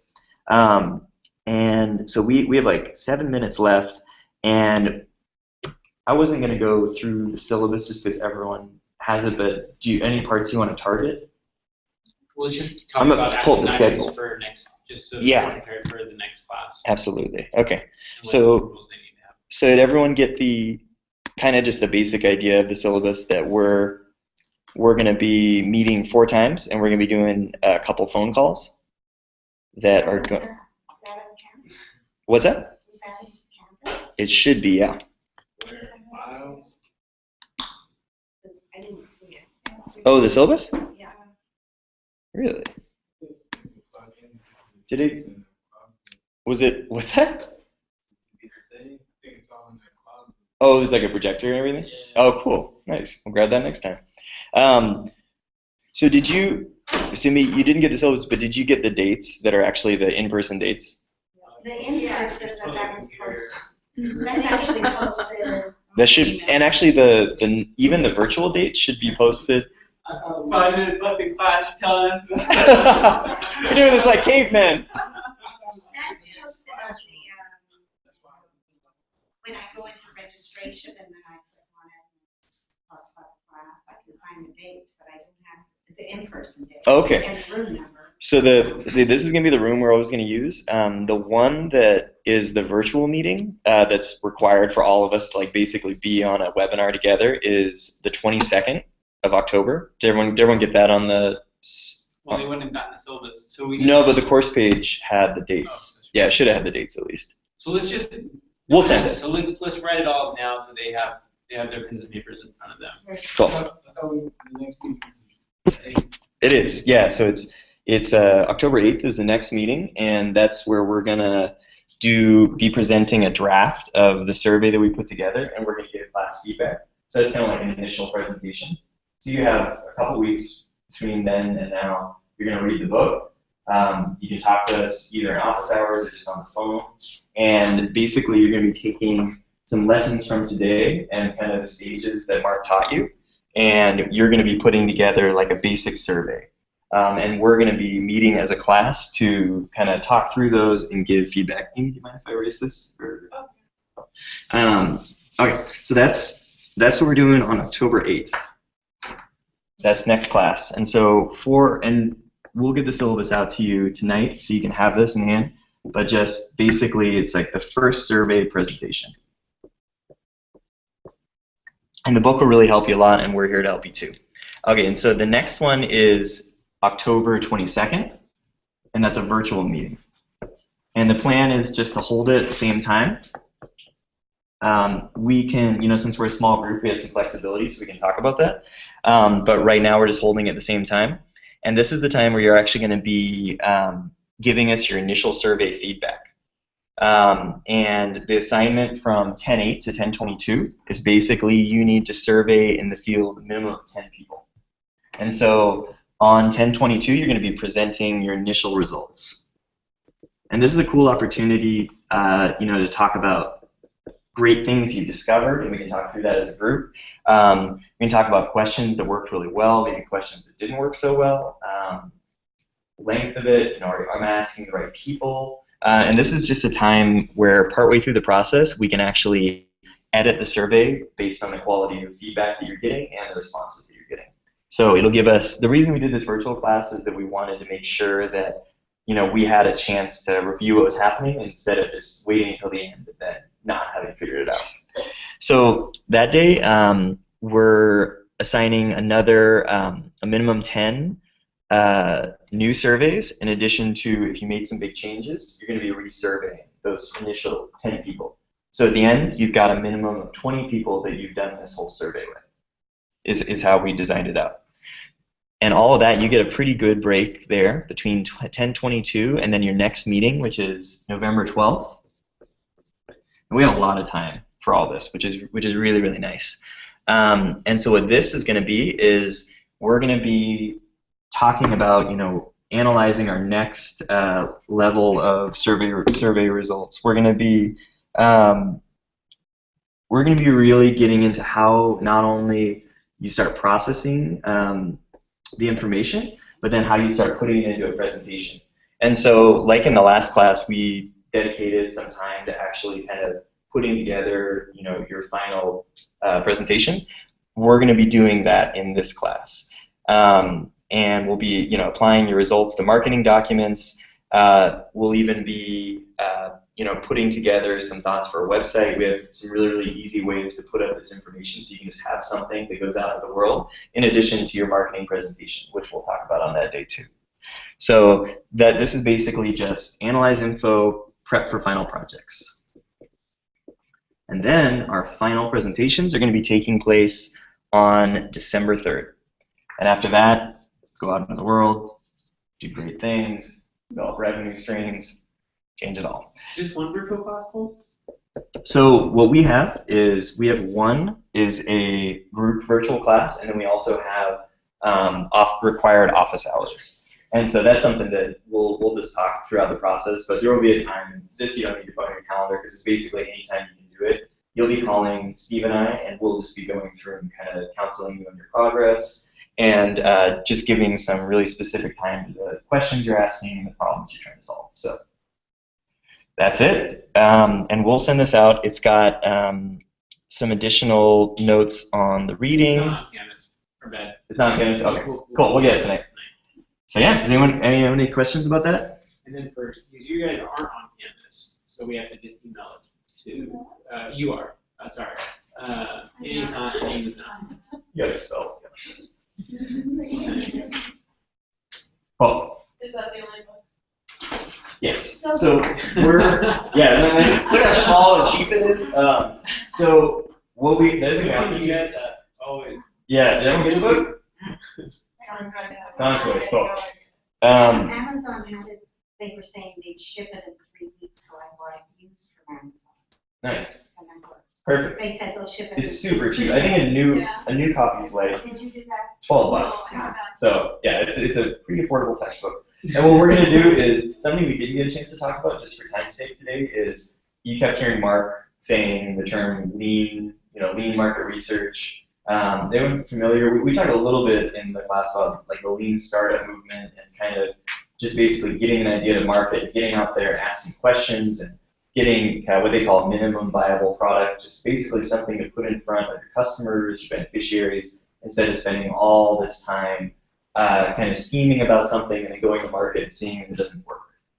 We're going to be giving you additional articles, and Mark's even sending some tonight that talk about lean market research, ways to ask good questions, way to find people. So it's going to be, this book is the only physical copy you need, and then we'll send a lot of articles alongside to help you. Yeah. So, in between now and the next class, we're reading and then making a survey. Yeah. Is there like a guideline for that on campus or something? For making the survey? Yeah, like how many questions should it be? Yeah, so we're gonna be going off the principles in here. Okay. And so in the presentation it even gives you like, this is where you should do it. And so in addition to the other office hours, we're available for virtual office hours all the time. So you can talk to us about this. And so look through the syllabus. The syllabus also gives some more kind of thoughts on the virtual office hours, but just feel free to schedule them.